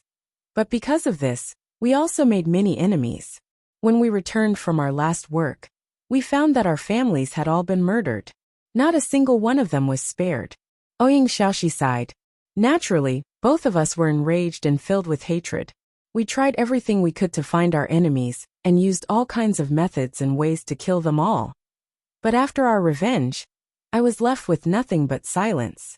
Dugadu was even more disheartened. Finally, one day, he left without saying goodbye. I don't know where he went. Once he left, we didn't see each other for a whole 37 years. Until the year before last, he suddenly came to Zilong City and found me. He said to me, "Avenge me." As Ouyang Xiaoxi spoke up to this point, Yin Yang felt a sudden jolt in his heart. A sour feeling welled up within him. Ouyang Xiaoxi continued. I asked him then, "What's wrong?" He told me that my son had been set up by someone. I smiled and said, "There's nothing to say. Your son is my son, of course, I'll help you." Then, he began to make his move in the empire of Zio. As the local tyrant, I covered for him. With the combined might of both of us, no one in the empire of Zio could stand up to us. We could kill anyone we wanted, including the nobles, generals, and ministers, even the emperor of Zio, who could stop the two of us from joining forces. That so-called Great Perfection Grandmaster can't even withstand a move and a half under our hands. Every time we returned after killing someone, Dugu would look for me for a drink. Each time, he'd pour 8 goblets of wine on the ground and say, "Son, your father has avenged you." Listening up to this point, Yin Yang felt a stinging sensation in his nose, almost tearing up. Remember that time, I teased him and asked him, "Where did you get so many sons?" He said, "These are all my sons. They were all good children, but it's a pity that they've been set up." Until the very end after a murder, he really drank too much that day. He pulled my hand and told me that he'd forgotten something important. I asked him, what did he forget? He said that he had a treasure map, but he'd forgotten to leave it for his youngest son. Yin Yang opened his mouth in an unusually forgetful manner, exhaling and inhaling as he chanted in his heart, "Old Dugu, father, you." Chapter 705. Then I asked, "What kind of treasure map is worth you making such a fuss about? We are already characters who have reached the pinnacle of this world. What treasure is worth your longing for? Old Dugu, you've really changed a lot after all these years." I still remember how disdainful my tone was then. He looked at me sideways and suddenly laughed, saying, "What do you know? If there are immortals in this world, then my youngest son must be one. No one in this world will be able to surpass his achievements sooner or later. He will be unparalleled, and his might will dominate the world." He also said that if I gave him my treasure map, and he found this place, he would be a true immortal. Then I asked, could it be the treasure map of the 17th Master of the Abyss inheritance? He laughed, but didn't say anything else. That night he went to sleep. But I tossed and turned the whole night. What kind of map could it be that Duguji valued so much? What really intrigued me was the fact that I too had a treasure map in my hands. If old Dugu also had such a treasure map, wouldn't my chances of finding the treasure increase after combining them? Was this an opportunity bestowed upon me by the heavens? For the next 10 days, I was tormented between taking action and not taking action. On one hand, it was my brother of decades. On the other hand, it was the ultimate temptation of being invincible and becoming an immortal. Finally, the day came. Before that day, I was still hesitating, but Duga said that the Empire of Zio's designated targets were more or less wiped out. After killing Zio's military marshal tomorrow as the final blow, he would go to other countries to seek revenge. I said that I would go with him and help him, but he refused. Ouyang Xiaoxi smiled miserably and said, "He rejected me very straightforwardly." I subconsciously thought that he was suspicious of me, because during those few days, I had tried to indirectly inquire about the treasure map a few times. Perhaps after this farewell, apart from losing the chance to obtain the treasure map, I would also no longer have any contact with my old friend. So, in for a penny, in for a pound.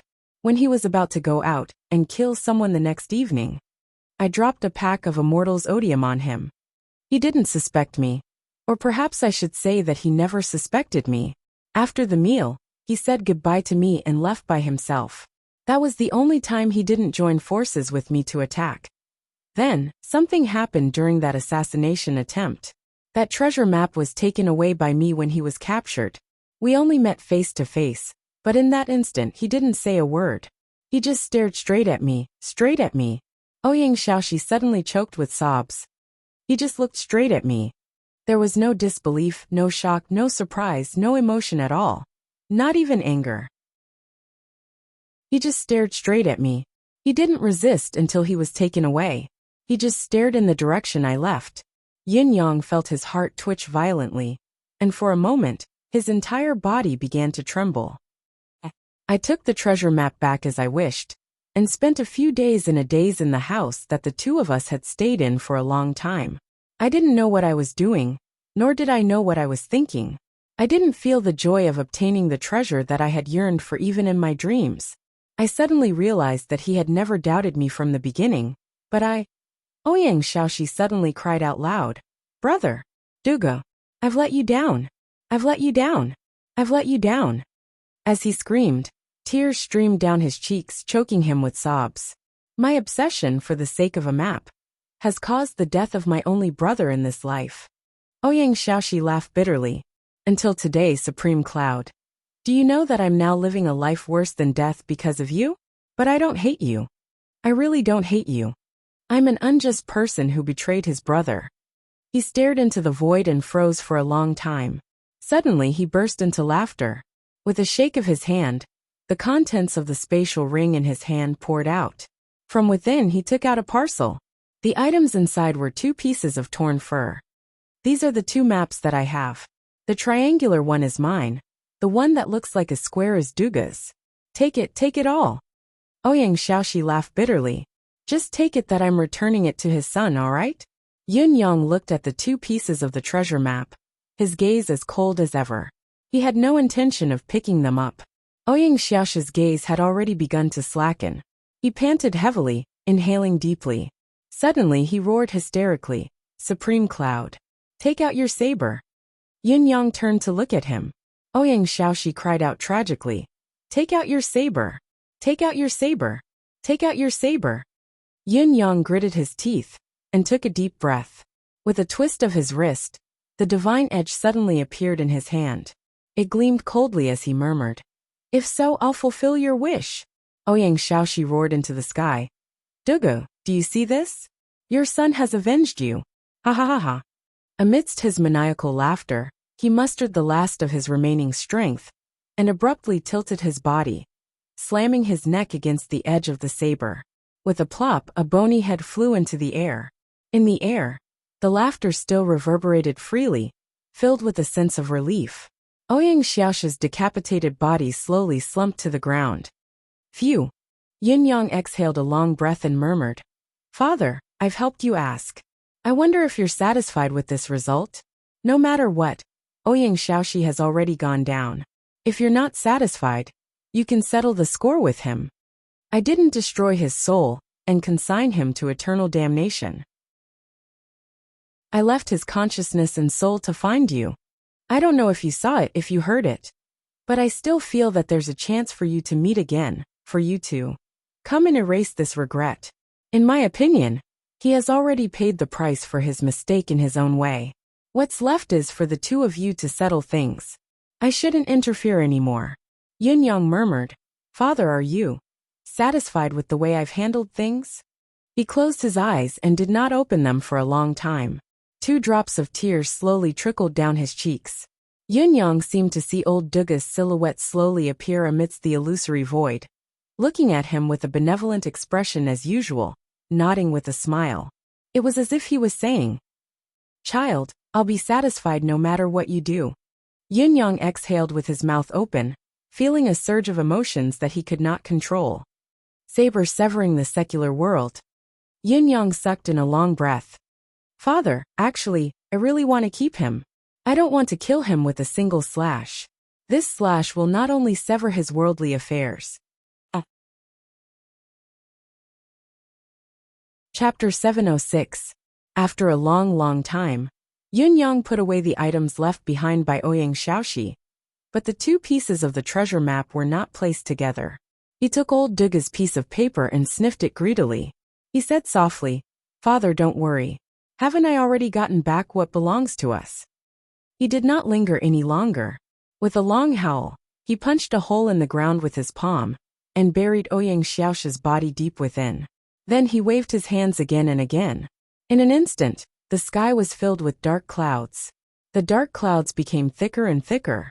With a sudden clap of thunder, torrential rain began to fall. It landed on the ground that had already been burnt red. The rain continued to fall. The weather was still cold, so there should not have been such a downpour, nor should there have been thunder and lightning. However, under Yun Yang's control, the rain fell just like that. I was the one who burned and destroyed this place. No matter what, I have to make up for it. The rain continued to fall, restoring the vitality of this place as much as possible. Yun Yang's silhouette had long disappeared into the rain. On the horizon, there was a clear distinction between the sun and the rain. On one side, it was raining cats and dogs, while on the other, it was dawn with no clouds in sight. A dense purple mist rose from the horizon, and a red sun was about to leap out of the ground and appear in the mortal world again. Yun Yang was dressed in his usual purple robes, strolling leisurely on Tianting City's Tongtian Street. He was like a celestial being who had descended from the heavens with purple mist gushing out from the east, and his expression was unusually calm. Yun Yang seemed to be moving slowly, but he was actually moving swiftly as he quietly entered a pawnshop on the main street of the city. Inside the pawnshop, Shui Wuyin, who was dressed like a shopkeeper, raised his head and met Yun Yang's gaze. He then lowered his head and did not make a sound. It was the two workers beside him who came forward to greet him. "Do you have any good stuff like that over here? Take it out and have a look. The price isn't a problem," Yun Yang said with his hands behind his back. "Damn good stuff. That's a fortuitous encounter that can only be chanced upon and not sought." Shui Wuyin raised his head. "We really don't have it now. Since it's a good thing, there's no reason for it to die so easily. But if young master needs it, we can keep it for you in the future." Yun Yang snorted and said, "What are you talking about? What do you mean by luck but not by seeking? This young master has plenty of money. Why would I be afraid of not being able to buy good things? Things that don't open my eyes?" His tone was displeased, and he turned around to leave unhappily. Shui Wuyin waited for a while before standing up. "You guys look after the shop. I'm going back to sleep. I'm sleepy." Shui Wuyin issued an order after the first unit arrived at a secret location. "There's an order from the higher-ups. There's no need to stay." At this time, the killers in the Dongqing district were almost at the end of their rope. There were originally tens of thousands of famous killers in the Jianghu, but now, there were less than 7,000 left. 70 to 80% of them had died. Although the so-called Grand Alliance of Assassins had not completely disappeared, it was only in name, and everyone was in a state of panic. On the other hand, the Jianghu heroes who were trapped outside still surrounded the area so tightly that not even a drop of water could trickle through. They defended like an iron wall, but everyone's eyes were shining brightly. They were all calculating in their hearts. Now that the situation was clear, their side's victory was already a foregone conclusion. However, in this battle, would they be able to achieve anything in the end? This was a very real problem. Some of the quick-witted ones had already begun to contact others, forming cliques and forming alliances. At the center of the Dongqing district's central area, Hen Bieli and Hong Zhan, the two top leaders of the assassin organizations, had gathered the 30 or so people with the highest cultivation base in the Grand Alliance of Assassins. "How is it?" "Almost." Both of their gazes met, noticing the chilling glint in each other's eyes. It was almost time. Once the time was right, the two of them would lead the 30 to 40 people and charge out together. They would be able to carve out a path of blood, perhaps without much effort. During this period of stalemate, were Hen Bieli and Hong Zhan really unable to leave? No, it was more that they did not want to leave. Ouyang Shaoxi had so many tricks that even the martial artists could think of. How could these two top-notch assassins not have thought of it? If it were only the two of them, they would have left long ago. Even Yin Yang would not be able to guard against them. Hen Bieli and Hong Zhan were not ordinary characters. Even the most conservative way of putting it was to say that they were ruthless characters of a formidable character. Since the moment the Dragonhide treasure map had been revealed, they had begun their ploy, borrowing Yin Yang's ploy to launch their own ambush. The initial agreement of the Alliance of Assassins was a hindrance to them, but it was not as if there was no room for evasion. However, their ploy required killing as well. Amidst the bloodbath, the turning point that they desired would be born, the timing that they desired. Both sides of the battle were constantly losing people. The martial artists were losing their men and were being drained. Hong Zhan and Hen Bieli were being drained and killed as well. They were rapidly reducing the number of assassins on their side. Although the tens of thousands of assassins on the side of the assassins were known to be world-renowned, there were not many true experts among them. Furthermore, even if these experts were forced to stay here, they might not be of one mind with the two men. What Hen Bieli and Hong Zhan needed, or perhaps their fundamental goal, was to eliminate these people or slowly change them. Only by accomplishing this goal could they build the elite team that they truly desired, one that was much stronger than the most elite members of the two top assassin organizations. Up until now, the Alliance of Assassins was truly in the midst of a great wave washing away the sand in this battle of the century. Those with a low cultivation base had died long ago. Those who were unlucky had perished long ago as well.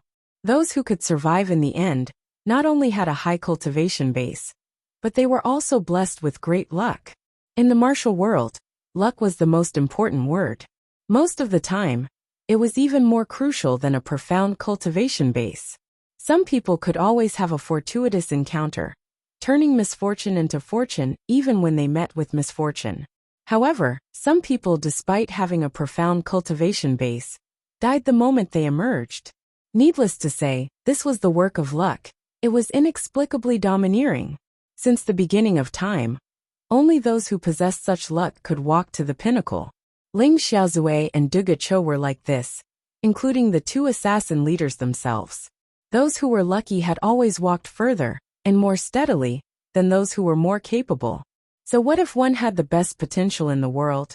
If one was killed the moment one made a name for oneself in the martial world, it would be useless no matter how good one's potential was. It was especially so for Hen Bieli and Hong Zhan, thinking that they were going to obtain the treasure and achieve great things in the future. So they especially needed such lucky people. It did not matter if one was unlucky, but it would not be good if one was a burden to them. Through this period of continuous fighting, these top-notch assassins had indeed been forged a second time, compressing them into a solid block. As for the timing that Hen Bieli and Hong Zhan were waiting for, it was to wait for the assassins outside to die out. Then they could break out of the encirclement easily. First of all, these people were a small target, making it easy to escape.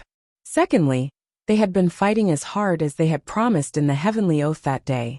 They had been fighting and staying here, persisting until now. They had not gone anywhere. When had they ever broken the oath? Now the others had died because of their lack of ability and bad luck. They were the only ones who were still alive. What else could they do? Of course, they had to strive for survival and fight elsewhere. Wasn't this the right thing to do? Gold can only be seen after panning the yellow sand. Hen Bieli was very pleased, extremely pleased with his plan. There were still more than 7,000 people left. If they could hold on for another 2 days, these 7,000 people could probably be reduced to 3,000, or even 2,000. When that time came, they would organize a breakout.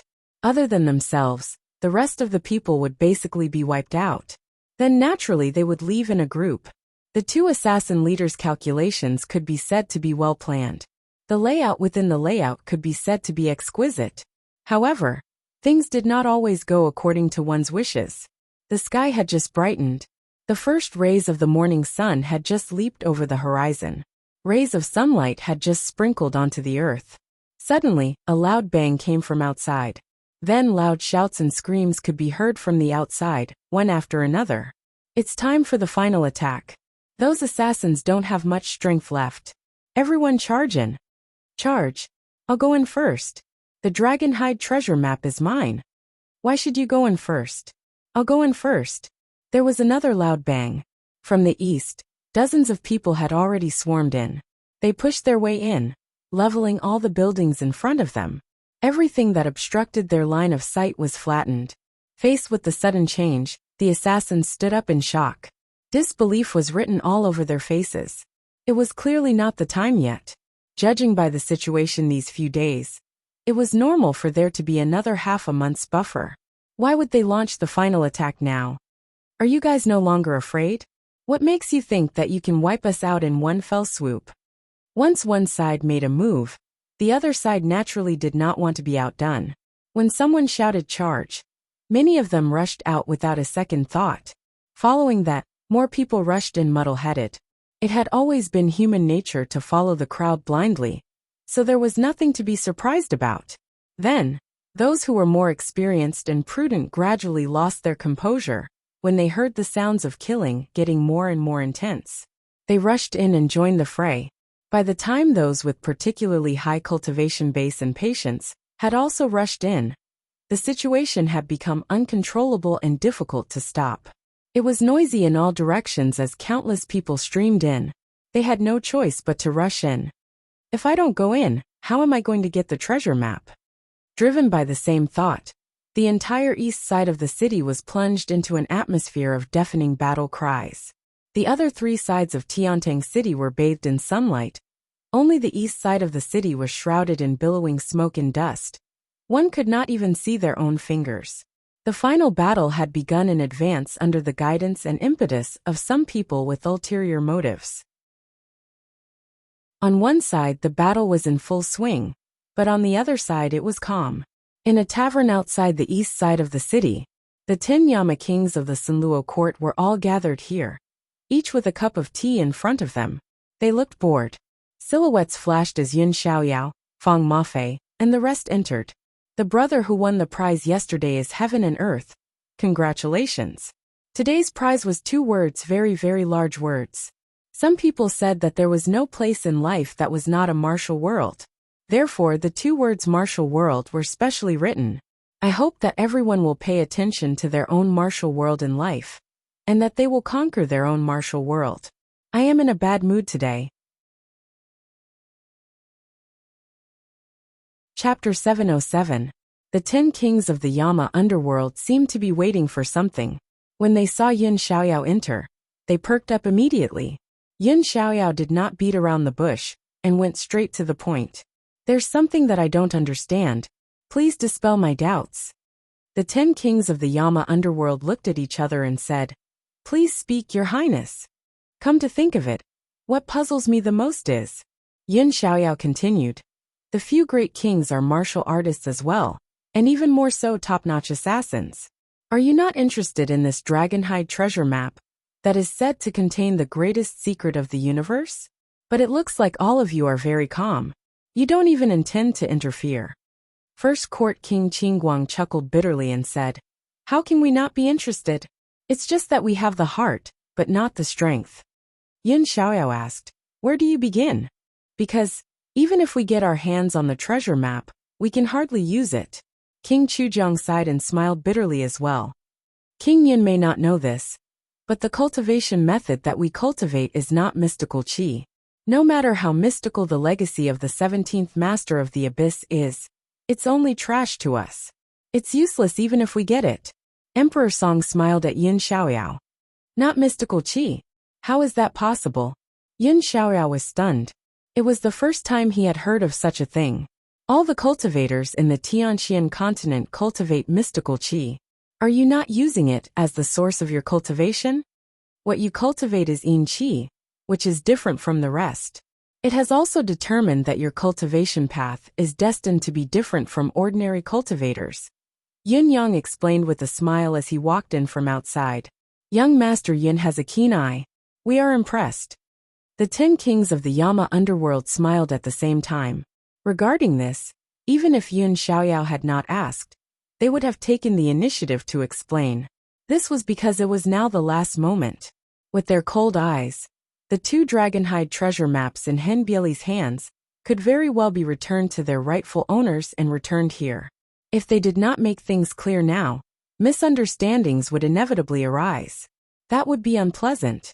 Therefore, the kings of the concourse of the underworld simply used this topic to clarify the matter and eliminate any possible differences between them. They had been waiting for this opportunity all along. The opportunity to explain. They've already started fighting over there. The time to settle this once and for all has come. Yin Yang smiled. Naturally, there was a hint of coldness in his words. Young Master Yin, this matter. Is the net about to be closed? First Court King Qingguang asked. Yin Yang smiled. The main objective of this scenario has been achieved. There's no point in dragging the remaining arrangements. After this is over, I will give you all a big gift. King Chujiang laughed heartily and said, let's have a pleasant cooperation. Your honor's words are truly too courteous. I'm ashamed to accept it, and it would be impolite to refuse. Yin Yang replied with a smile. Why would I feel ashamed to accept it? We won't be able to use this great gift anyway. Instead of wasting it, why not help all of you to reach a higher level? It's all right to accept it. The 10 Yama Kings' eyes lit up when they heard that. What kind of big gift is there that they can't use? But we can't use the Dragonhide treasure map, but they can. Then wouldn't the gift be in energy? Thinking of this, the 10 of them beamed with joy and were somewhat impatient. Yin Xiaorao frowned and asked worriedly, Yin Yang, do we really have to do this? Yin Yang replied, this is a foregone conclusion. It has to be done. Yin Xiaoyao sighed. This is a little. Yin Yang said. What is a little? This is what it means to get it done once and for all. Yin Xiaoyao sighed. Yin Yang said, it doesn't matter if you're willing or not. Personally, I'm even more indifferent. As long as Yutong can bear it. Yin Xiaoyao chuckled bitterly. Finally, he heaved a long sigh and said nothing more. Let's talk about it after noon. Yin Yang looked at the east of the city where the smoke and dust billowed. He narrowed his eyes and said softly, but now our people can already withdraw. The battle at the east of the city was still ongoing. The carnage was getting more and more intense. The atmosphere of the battle this time was much more intense than before. The stench of blood had almost reached the horizon. The Assassins' League obviously knew that the battle had reached its final stage. Whether or not they could survive depended on the final outcome of today's battle. The martial world heroes who thought that victory was within their grasp did not slack off at all. They knew that this was the most crucial moment. Whether or not they could seize the treasure map and even get a share of the loot, today was the key. If they missed this day, the chances would be slim and would never be seen again. If the assassins managed to escape successfully, not only would it be difficult to find them in this vast world, even their own lives would be in danger. Who were the people who were trapped now? They were all famous assassins of this world. Just based on the assassination methods of these people alone, it was not something he could withstand alone. Not to mention that these people might have obtained the treasures and inherited the teachings of the 17th Master of the Abyss. How could he not seek revenge for today's incident? These people's desire for vengeance was extremely strong. If they missed this day, they might not be able to sleep in peace for the rest of their lives. Even their children and grandchildren would be in danger at any time.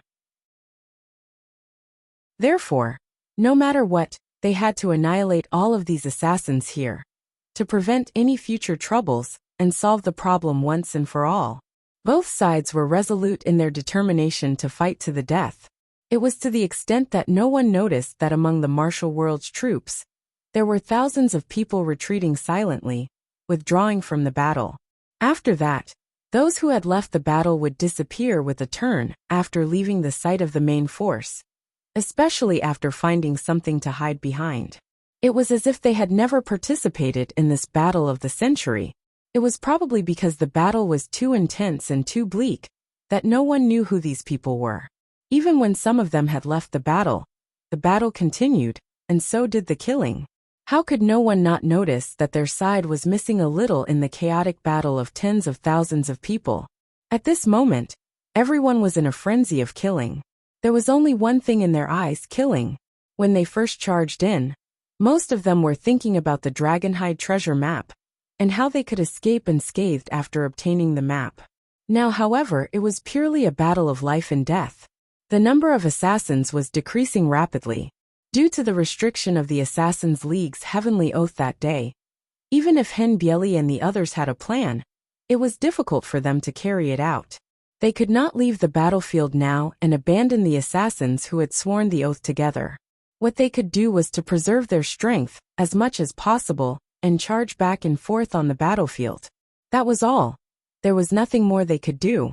However, as long as they could hold out until the moment the Assassin's League was completely annihilated, their initial plan could still be carried out. Therefore, although the current situation did not match their expectations, it was still not too bad. It was not too difficult to deal with. Chapter 708. Currently on the battlefield, rumbling noises could be heard everywhere. The Qijin collisions between high-level cultivators were like this. Suddenly, a loud rumbling sound rang out. Perhaps it was because the shock waves of Qijin were too much, but the ground cracked open without any warning.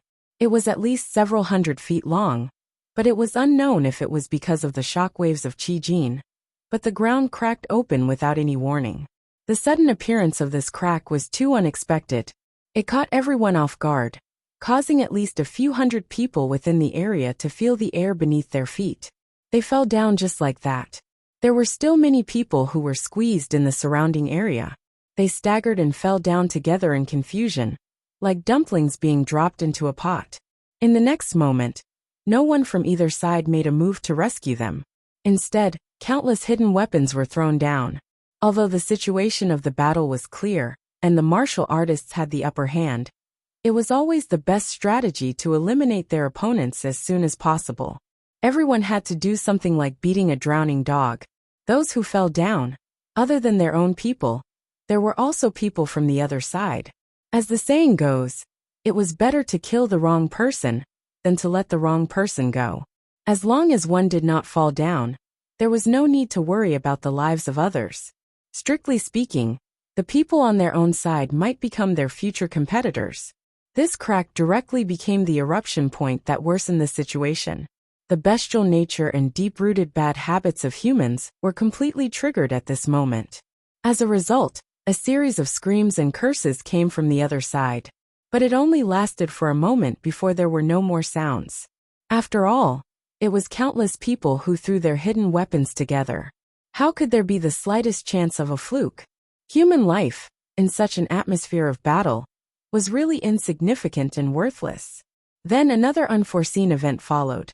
A ray of sword light suddenly lit up from the periphery and flipped into the sky.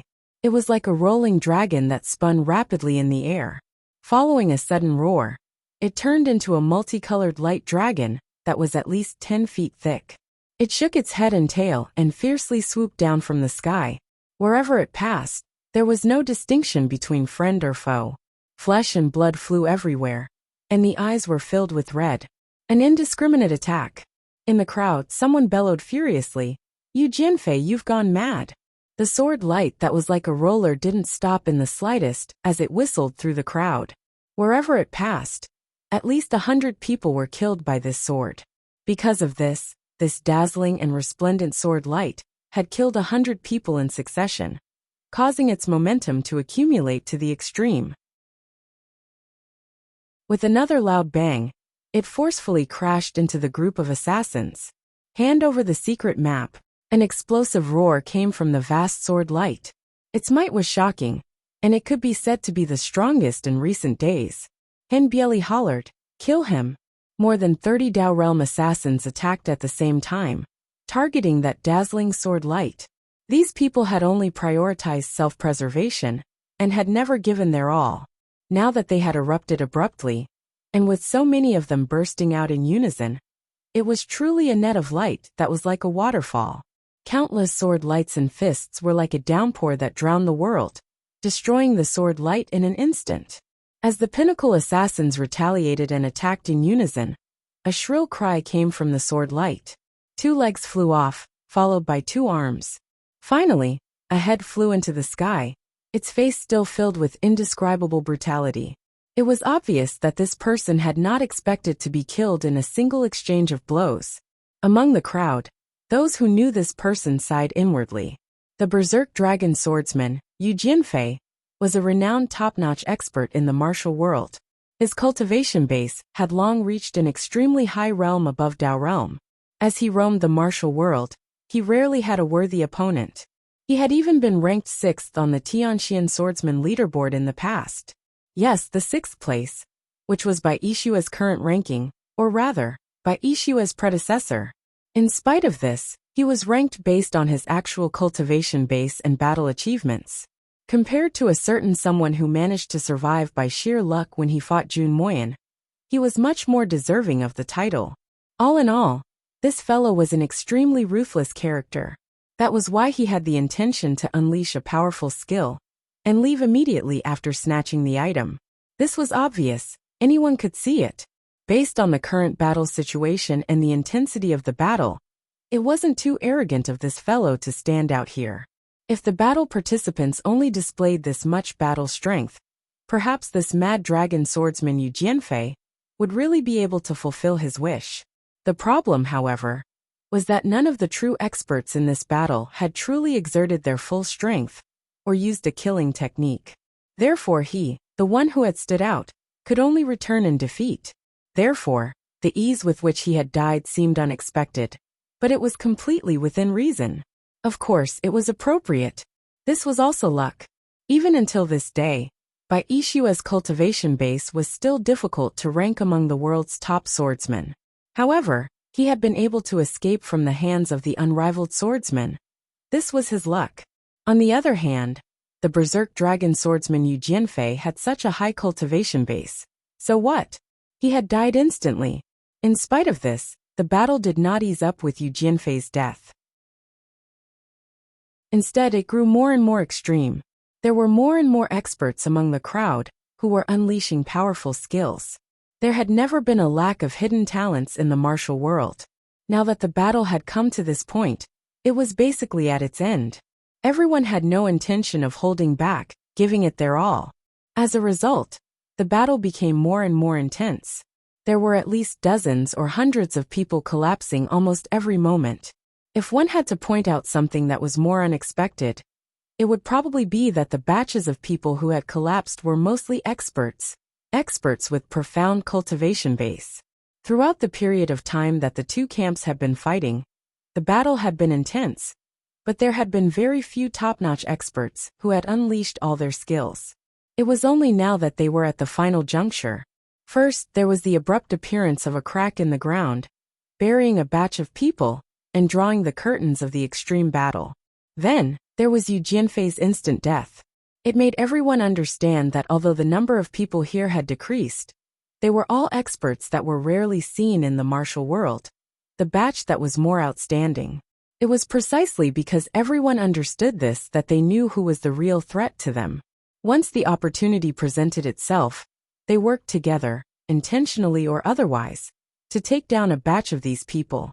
In spite of this, the number of people on the assassin's side was still the minority. Their numbers were decreasing rapidly, as they fell one after another with blood splattering everywhere. In the blink of an eye, there were less than 100 people left. Hen Bieli's long sword suddenly trembled, emitting a radiant glow as he hollered, "Everyone be careful! Break out!" As soon as the last 2 words were uttered, the winds and clouds surged and the skies turned upside down. Almost 100 top-notch assassins who were lucky enough to survive suddenly abandoned their original positions at the same time. Displaying their astonishing abilities, they slaughtered a path of blood through the crowd and converged on the spot where Hen Bieli's voice came from. Almost at the same time, Hen Bieli and Hong Zhan, with their sabers and swords in hand, triggered a piercing hiss to their heart's content, shocking the entire crowd. A beam of sword energy and a beam of saber energy swept out, stretching far and wide. The energy of saber and sword converged, wiping out all the enemies around them in an instant, temporarily clearing out a safe zone for their own side. Boom! As the waves of blood filled the air, The group of top-notch assassins had already gathered together and began to charge in a single direction. Kill your way out. WeChat event. The winner yesterday was Ling Hanwu. Congratulations. From today onwards, due to certain reasons, the winners will no longer be announced in advance. They will be announced the next day, for a period of time. Tomorrow is the start of the college entrance examination. I wish the students of the Feng family the best of luck and success in the examination. Chapter 709. With Hen Bieli and Hong Zhan in the lead, the power of 100 pinnacle assassins had successfully coalesced into one. It was like a giant sword that could not be separated, cutting through all obstacles and rushing forward with irresistible force. Their momentum was unstoppable, and all who stood in their way were swept away. Wherever they passed, no one could stop them in the blink of an eye. They charged straight into the middle of the martial artists' encirclement, as if they were crushing dry weeds and smashing rotten wood. It was at this moment that the combined sword light of the 100 assassins' allied army suddenly shot up into the sky. Layers of sword light flickered as sword mountains appeared one after another, falling with the force of an avalanche. This scene caused everyone's hearts to almost stop beating. More than 20 pinnacle swordsmen had unleashed their ultimate skills at the same time. Any one of these people was not inferior to the berserk dragon swordsman, Yu Jianfei. Their cunning and state of mind far surpassed theirs. They had been holding back and concealing their abilities, intending to wait for the enemy to exhaust themselves. Now, however, it had come to a point where they had to stop and intercept them.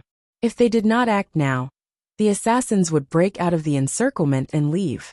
The Milky Way overturned. Hen Bieli's howl was thunderous. His beard fluttered as he took the lead and attacked forcefully. Streaks of pitch-black traces appeared in the sword light that he had split. It was a sign that he had sliced through the void, carving out spatial traces. The force of his attack was terrifying. There was also Hong Zhan. He followed behind Hen Bieli, bellowing angrily. His saber turned into a raging dragon that soared into the sky, shaking its head and wagging its tail as it charged head-on into the mountain of swords that was descending from above. Both of them charged forward without regard for their own safety. Which one of the 100 assassins who followed behind them was not an expert who had been through hundreds of battles? How could they not know what choice they should make? All of them performed the art of becoming one with their swords, detonating their cultivation base to its limit as they charged forward without backing down. Therefore, the moment the absolute attacks of both sides collided, the commotion caused by the collision was literally earth-shattering. All the buildings within a 3,000 feet radius were razed to the ground. Dust filled the air. At this moment, a streak of blood shot up into the sky. No one knew who was injured. However, at this moment, both sides were busy shouting and attacking with all their might. They really didn't pay attention to who was the first to be injured. Kill. When the smoke and dust finally dispersed, the Jianghu's side was in a mess. Everyone who was affected by the attack was sent flying dozens of feet away. The situation of the assassins was not good either. More than 30 of them fell silently to the ground with blood and flesh flying everywhere. The rest of them were also injured. They staggered backwards, and only a few of them could stand up straight. The Jianghu people did not relax at all. With a shout from all directions, thousands of people surrounded them. Thousands of people surrounded less than 100 people. Once the encirclement was completed, it was truly an iron bucket encirclement. Not even a drop of water could escape. Hen Bieli sucked in a deep breath and forcefully stopped himself from retreating, but he could not help but spit out a mouthful of blood. He knew that even though the encirclement had been established, it hadn't been completed yet, and once he was encircled once more, then he would be finished. They had to take advantage of this opportunity to rush out in one go. Only then would they have a chance of survival. Fortunately, everything that had happened so far was still within his expectations. He believed that everything would go smoothly in the future. With a loud roar and a tug at Hong Zhan, both of them dashed out at the same time. Their aura seemed to be even stronger than before. After all, these two people's abilities were far beyond the norm. In the blink of an eye, They had already slaughtered the martial world experts who were either retreating or unconscious from the impact. It was the delicate moment when the enemy's front line was gone, and the reinforcements had yet to arrive. The path to survival was unobstructed. Dawn was right before them. Henbieli's spirits were lifted as he roared. The path to survival has appeared. Everyone follow me. Amidst the chaos, the two assassin leaders turned back for a peek, a hint of glee in their eyes. There were close to 60 people in the team of assassins behind them. It was a few more than the duo's best expectations, and every single one of them was a top-notch expert. Of course, there would be a considerable number of casualties in the subsequent journey to break out of the encirclement until they reached the safe zone. However, at the very most, there would not be too many casualties in the end. A conservative estimate would be that there would still be about 25 to 30 people when they reached the safe zone. This number of people could be guaranteed to be the pinnacle of the pinnacle, the elite of the elite. And without exception, all of them were truly lucky. Assassins who could survive until now were definitely existences of exceptional luck. These were enough. More than 60 assassins mustered all their strength and swarmed forward, charging towards the path of survival, the gap in the enemy's defense. There were less than 100 people guarding the gap. It could be said that the outcome of the assassins breaking out of the tight encirclement was already a foregone conclusion. The martial world's guests had naturally noticed this as well, coming to the same conclusion. Everyone's eyes were filled with indignation. In spite of this was a situation that Henbieli and Hong Zhan had calculated long ago. The two assassin leaders' grasp of the situation, and their analysis of strength, were impeccable and precise. In fact, this was the key to their survival in the martial world, and their everlasting prosperity. If they had calculated wrongly, they might have died a long time ago. However, just as the assassins were about to unleash their prowess and kill the martial world people at the final gap, just as they were about to break out of the encirclement, suddenly, a horn resounded in the sky, followed by a solemn and authoritative voice. By His Highness the Crown Prince's verbal order, kill the rebels, exterminate the assassins, and restore Yutong's clear skies. The sudden order made Henbieli and Hong Zhan widen their eyes in unison, their gazes filled with disbelief. Well, what was going on? It was a kill order from His Highness the Crown Prince of Yutong. Was this a joke? For a moment, the two assassin leaders were dumbfounded. In spite of this, it was obvious that it was not a joke. Following the order, movements could be heard from all directions. As they looked around, they were shocked to see countless archers armed with deicide bows scattered all over the flat ground, the broken walls, the high walls, the big trees, and the high-rise buildings. They were densely packed almost everywhere. All of them were dressed in black military uniforms. On their uniforms, there was the emblem of the Crown Prince's 6th Battalion. This was the troop from the Crown Prince's residence. They were the direct armed forces of His Highness the Crown Prince. It was clear just by looking at the military uniforms. What neat movements! What a magnificent military formation! At this moment, there were at least 10,000 deicide archers pointing their chilling arrowheads at the 60 or so assassins who had just managed to charge out with great difficulty. Everyone had already drawn their bows to the fullest, their gazes cold. Once the order was given, thousands of arrows would be released. Chapter 710. It was a kill order from His Highness, the Crown Prince of Yutong. Was this a joke? For a moment, the two assassin leaders were dumbfounded. In spite of this, it was obvious that it was not a joke. Following the command, there was movement from all directions. As they looked around, they were shocked to see countless archers armed with deicide bows scattered all over the ground, the broken walls, the high walls, the big trees, and the tall buildings in all directions. They were densely packed and could be seen everywhere. All of them were dressed in black military uniforms. There was the emblem of the Crown Prince's 6th Battalion on their uniforms. These were the troops from the Crown Prince's residence. They were the direct armed forces of His Highness the Crown Prince. It was clear just by looking at the military uniforms. What a neat movement! What a magnificent military formation! There were at least 10,000 deicide archers in all directions. pointing their chilling arrowheads at the 60 assassins, who had just charged out with great difficulty. Everyone had already drawn their bows to the fullest, their gazes cold. Once the order was given, thousands of arrows would be released. Henbieli bellowed in rage, stopping abruptly and hollering, "Your Highness the Crown Prince, what do you mean by this?" The reason why he and his men had come to Tiantang City was because they were hired by His Highness the Crown Prince. Why would they turn against him and attack him at this critical juncture? Could it be that the Crown Prince wanted the Dragonhide treasure map as well?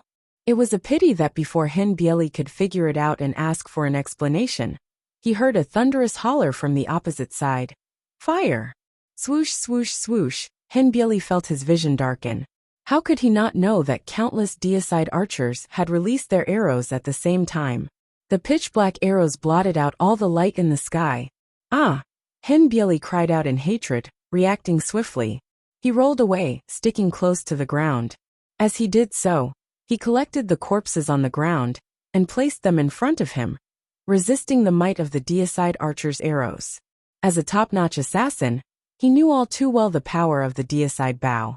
It was a piece of cake to shoot through a person's body from front to back. It was too common. Even if 5 to 6 people were piled up together, it would not be difficult to shoot through them. So at this time his first thought was to find more cover. The more the better.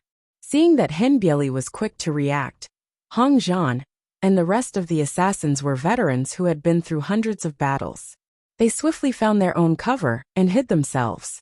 In spite of this, those who managed to dodge the rain of arrows were only the 20 people in front. Most of the assassins at the back were slightly weaker. Most of them were still staggering and dizzy from the intense shock. If Henbieli and the rest had successfully broken out of the encirclement, they could have gone with the flow. Naturally, it would not have been a problem. However, when they were faced with the rain of arrows, they were powerless and could not react at all. By the time they realized that something was wrong, it was already too late for them to dodge. They could only grit their teeth and block with the weapons in their hands. Clang, clang, clang, clang. It was the sound of a weapon blocking an arrow, as well as the sound of a deicide arrow entering a body. Then a series of screams rang out. The rain of arrows caused half of the 60 or so peak assassins in the Jianghu to die. More than half. Each of these people was a top-notch expert, a superb assassin. Usually, each of them possessed the ability to evade the deicide arrows perfectly. As long as they were given time and space, it would only be a matter of time before these 60 people killed the 10,000 archers instead.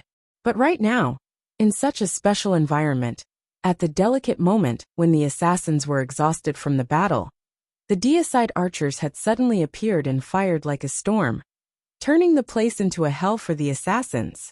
There was not even a chance for them to find cover. A certain ace assassin who was quick to react had only managed to collect 3 to 4 corpses to block the arrows for himself.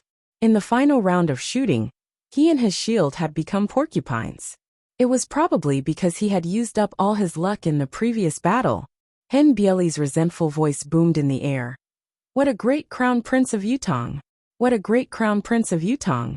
Your father has seen through you. Amidst his sorrowful laughter, a cold command rang out once more. Fire! The second round of deicide arrows was fired, the rain of arrows covering the sky.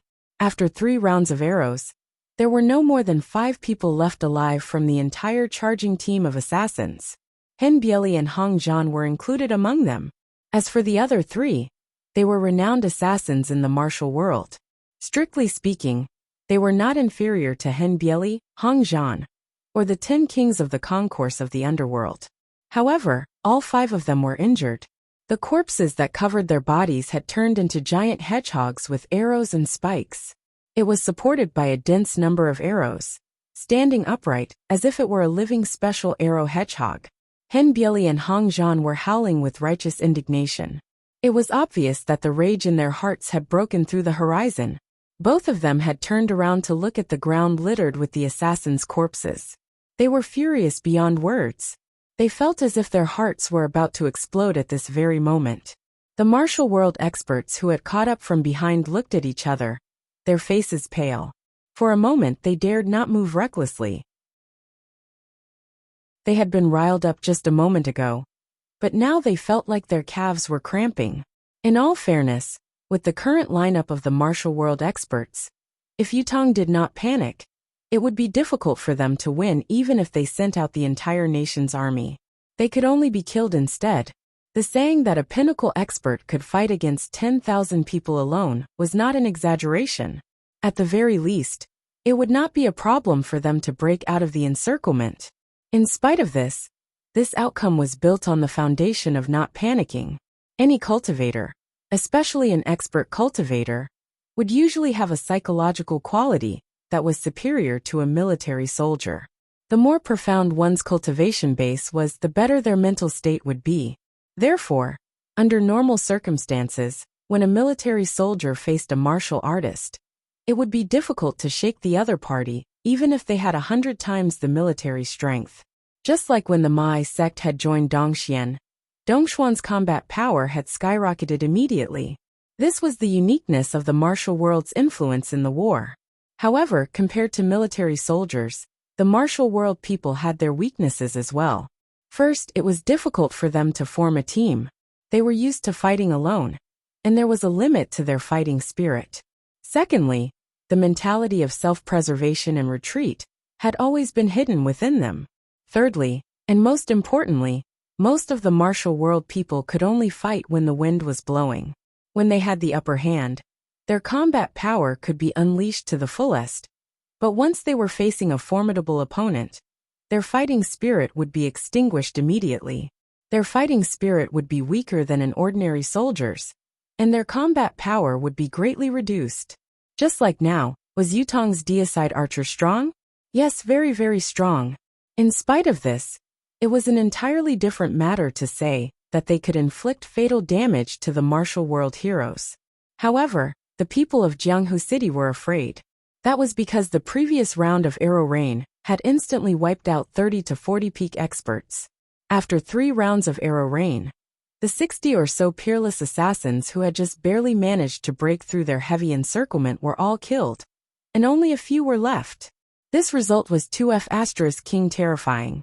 It was because of this situation that they had completely overlooked the fact that most of Hen Bieli and the other assassins' combat power had actually been expended on them. Furthermore, the timing of this Yutong troops' appearance was too coincidental. The deicide archers were too targeted, and the quantity was astonishing. Only with such accumulation could they achieve such a result. It could be said that such a result could never be replicated. In spite of this, the martial world people would not think so. What they saw was the 3 volleys of deicide archers' arrows. Their best effort was futile, and they had almost been wiped out by the assassins who had escaped. How could they not be shocked? In their hearts, they believed that as long as they had not reached the realm of immortals who could soar into the sky, they would not stand a chance against such an attack. Thinking about it, another question arose in everyone's mind. Didn't Yutong's officials say that they were not going to interfere? They had even specially set up a venue. Why were they interfering now? The person who gave the order just now said that he was acting on the Crown Prince's order. Was this Yutong's Crown Prince's personal order, or the Emperor of Yutong's? Furthermore, was the target only limited to the assassins, or were they planning to wipe them out as well? Chapter 711. Now, all the Jianghu people present were eager to know the answer, because they were all afraid. They would not have been afraid if it had been any other time. With their cultivation base, it was no big deal to take a few deicide bows head-on. But what time was it now? They were exhausted from the battle, their cultivation base gone, and they were facing 10,000 deicide bows. 10,000 of them. What did it mean to shoot 10,000 arrows at once? Did they not see that the assassins had turned into porcupines? Which one of these people had a lower cultivation base than them? Fortunately, their doubts were quickly dispelled. With a swoosh, a person appeared high in the sky, his robes fluttering in the wind. He was intimidating without being angry. It was Yutong's King Xiaoyao, Yun Xiaoyao. General Li, what is going on? Yun Xiaoyao asked sternly. I have promised the martial world heroes on behalf of Yutong officials that I will not participate in this matter. Why have you all appeared here now and killed so many people with deicide bows? Generally, you have to give me an explanation. Immediately. On the opposite side, General Li, who was leading the team, cupped his fists and said, "Please do not be angry, Your Highness. This lowly general is only following orders." Yin Xiaoyao retorted angrily, "Following orders? Whose orders?" General Li cupped his fists and said, "This lowly general has received His Highness's decree from the East Palace. His Highness does not target the martial world heroes, so the original promise is still valid. However, these assassins are people who have done many evil deeds. None of them can be spared."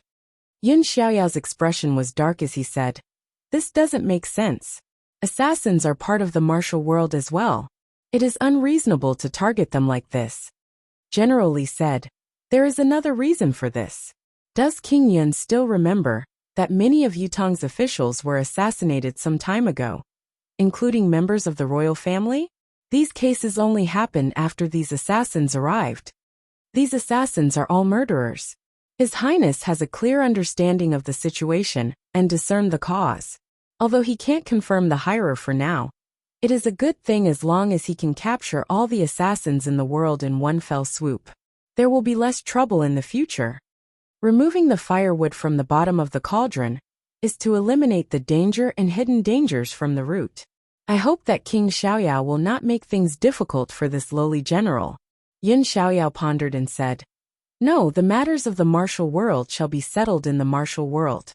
To take advantage of another's perilous state, to carry out a sneak attack, and to go back on your word, is not the behavior of a gentleman. This will not be allowed." General Li said, "The Emperor's order is as firm as a mountain. How can it be disobeyed? If King Yun wishes to stop us, you can remonstrate with His Highness the Crown Prince, but I still have to take action." Just as the two parties were in a stalemate, and their words were becoming more and more indecisive, Yun Yang appeared in the sky with a flash of purple and hollered in a low voice, "General Li, we understand your intention of coming here, especially His Highness the Crown Prince's intention. However, the reality now was that all the assassins present were either dead or injured. At most, there were only a few left, and it was difficult for them to cause any more trouble. The heavens were merciful, so there was no need to kill them all. If I really go back on my word, it will damage His Majesty's reputation, and my father's reputation greatly. Who will bear this loss? General Li?" General Li's expression became awkward, and his hesitation was obvious. At this moment, everyone, including Hen Bieli, Hong Zhan, and the rest, felt a deep sense of gratitude towards Yun Yang, who was in the sky. Who would have thought that it would be the person we wanted to kill who would speak up for us and save our lives at the very last moment, when we were in a hopeless situation and could barely escape? The feeling was a mixture of emotions that was hard to describe.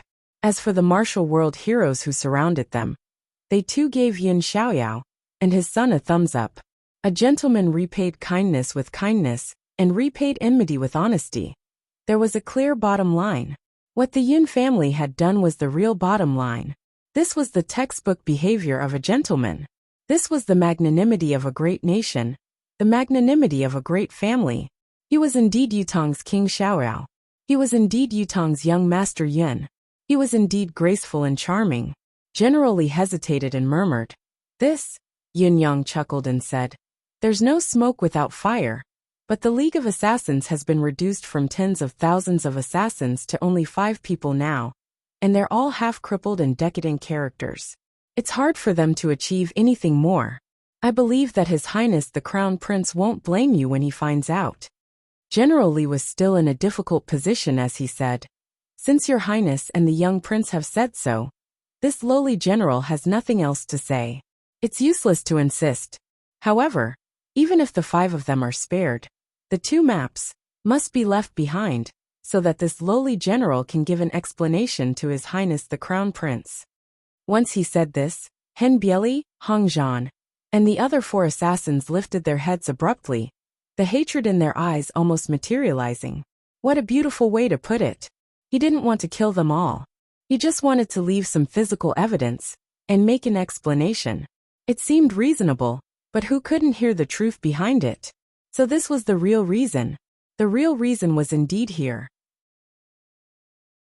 The martial world heroes outside burst into an uproar upon hearing his words. What are you talking about? Leave the Dragonhide treasure map behind? We've fought for so long, sacrificing hundreds of thousands of lives to wipe out 99% of the League of Assassins. Now you, who've been sitting on the sidelines and waiting for us to be exhausted, are going to intervene and leave it behind just because you say so? If you really wanted it, why didn't you come out and snatch it earlier? What's the meaning of coming out now? How can you be so shameless? If it weren't for Yutong's official decree, we would have King run off to fight God knows where. How can we stay here? You're obviously toying with us by playing this game now. You don't just want to eat the meat. You don't even want to let the soup go. Are you going to deal with all the spectators as well? Are you going to play us to our deaths and wipe out the skilled cultivators of the martial world? How can you be so ruthless? It was obvious that the martial world's martial artists were overthinking things. Their paranoia was acting up due to the chaos in their hearts. With the martial world's current abilities, once they could no longer suppress the fear in their hearts and erupted in reverse, the entire Tiantang city would probably be destroyed. Honestly, there was no doubt that this was not a difficult matter for the martial world's manpower gathered in Tiantang city. Just as everyone was filled with rage and fear, ready to fight with their lives at any time, Yun Yong spoke again. His tone was filled with displeasure. General Li, you're wrong. Before this, my father has already asked for His Majesty's permission and opened the door for this incident. With His Majesty's own permission, no one from Yutong is allowed to participate in the martial world's turmoil, nor are they allowed to covet the 2 Dragonhide treasure maps. There is no room for error. Chapter 7:12. General Li looked troubled. This lowly general is only following orders. Why must the crown prince make things difficult for this lowly general? Yun Yang replied loudly, following orders. Whose soldier are you? What are the prerequisites for doing this? The crown prince has not thought things through and acted improperly. Are you still going to act willfully? If you really leave the Dragonhide treasure map behind, not only will Tiantang City become the target of the world, what will you be labeled as a traitor? What will you use to fill the gap? How many of our lives will be sacrificed because of these 2 treasure maps? Haven't you seen it yet? The so-called Dragonhide treasure map is just a huge problem, Yin Yang said. Keeping it will only add to our troubles and become the source of disaster. General Li said. But don't say anything else to me. I'll explain to His Highness the Crown Prince later. It won't involve you. Yin Yang waved his hand and set the tone.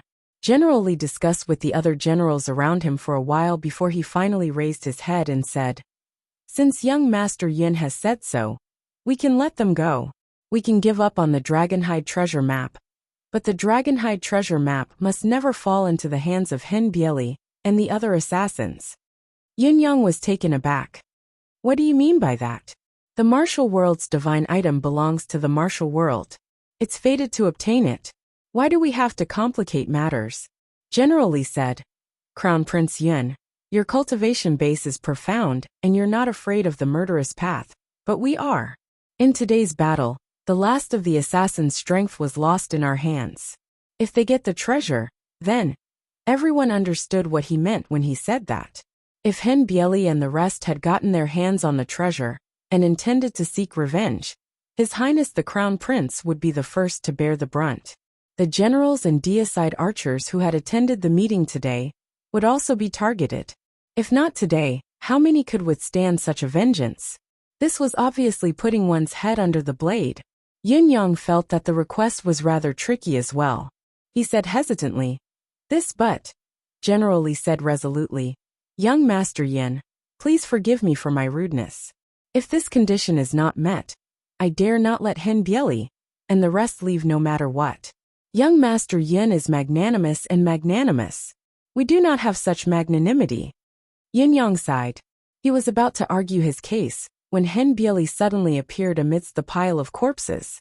He raised his head and said in a low voice, Young Master Yin, there's no need to argue anymore. I, Hen Bieli, have accepted today's kindness. But at this point, If we don't hand over the treasure map, then it's indeed impossible for us to leave. This is fate, and we accept our fate." Extreme hatred flashed in his eyes as he gritted his teeth and said, "As long as I, Henbieli, am still alive, it will be time for me to repay young Master Yun's righteousness." Just as young Master said earlier, this dragonhide treasure map is really a huge trouble, and forcefully keeping it will only add to our troubles and become the source of calamity. It's really insightful. We don't need this treasure map. As long as all of you are willing to let us go and allow us to leave safely, the dragonhide treasure map will naturally be handed over with both hands. Henbieli's words were spoken with utmost sincerity, obviously coming from his heart. However, he did not say a single word about His Highness the Crown Prince. The true meaning behind his words was obvious. Yet, the unspoken message that he did not say was understood by everyone who heard it. It would be time for him to repay Yun Yang's life-saving grace as long as he was alive. In spite of this, the Crown Prince's vengeance would be avenged as long as he was alive. Kindness and vengeance went hand in hand. This was what the people of the martial world were like. As long as they were both alive, they would not rest until one of them was dead. It turned out that not rest until one of them was dead was a neutral term. It could be interpreted in a positive or negative way. Henbieli stood up, straightening his body slowly as he hollered, "Hong Zhan!" Hong Zhan stood up from another pile of corpses. There was a sharp arrow stuck in his right shoulder. The arrow had pierced through his body, and only the tail of the arrow was left in front of his chest. Blood was still flowing out of it. "Big brother," Hong Zhan answered, his face filled with grief and anger. The other three assassins appeared one after another, their faces grim as their gazes swept across everyone before them.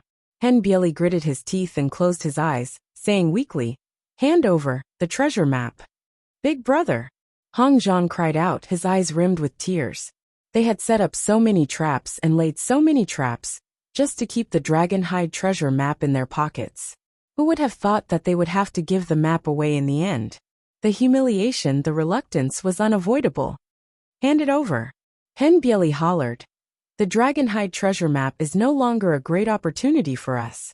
If we die here, what does it matter even if we have the treasure map? Won't it still belong to someone else in the end?" Hong Zhan lowered his head, his muscular body trembling. It was truly the first time that the leader of the Hall of Crimson Blade had revealed such a weak and sorrowful side in public. Hong Zhan lifted his head to look at Henbieli. From the other's eyes, he could see the mountainous and ocean-like hatred. All the plans and arrangements had been successfully completed. The way out was right before their eyes, but at the very last moment, the Crown Prince had popped out and interfered, ruining the perfect plan. If he were to hand over the two maps now, perhaps he would never have the chance to see them again in this lifetime. He was shaking all over, his heart a tumultuous storm. Henbieli's lips were quivering as well, but his tone was bleak as he urged, "Brother, hand it over." The other three pinnacle assassins pressed their lips together like the other two.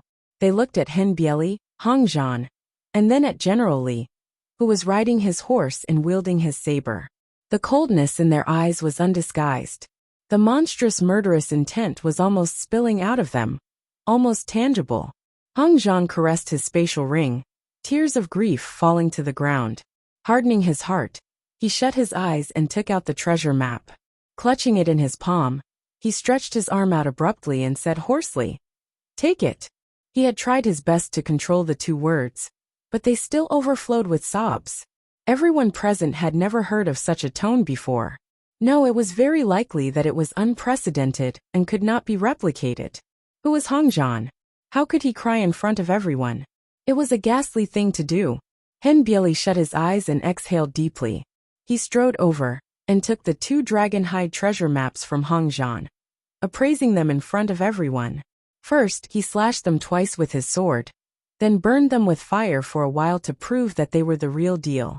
There was no possibility of them being faked, to avoid any suspicion and the possibility of hidden dangers. Chapter 713. Henbieli glanced at Yun Yang after he finished speaking. Yun Yang smiled bitterly and said, Head landlord Hen, it's not easy to help you. You're putting me on the fire to roast. Hen Bieli answered honestly. If I had a choice, I wouldn't want to hand this hot potato to young Master Yin either. However, at this moment and place, the only one who can truly maintain fairness and who I can trust is young Master Yin. There's no one else. Yin Yang asked.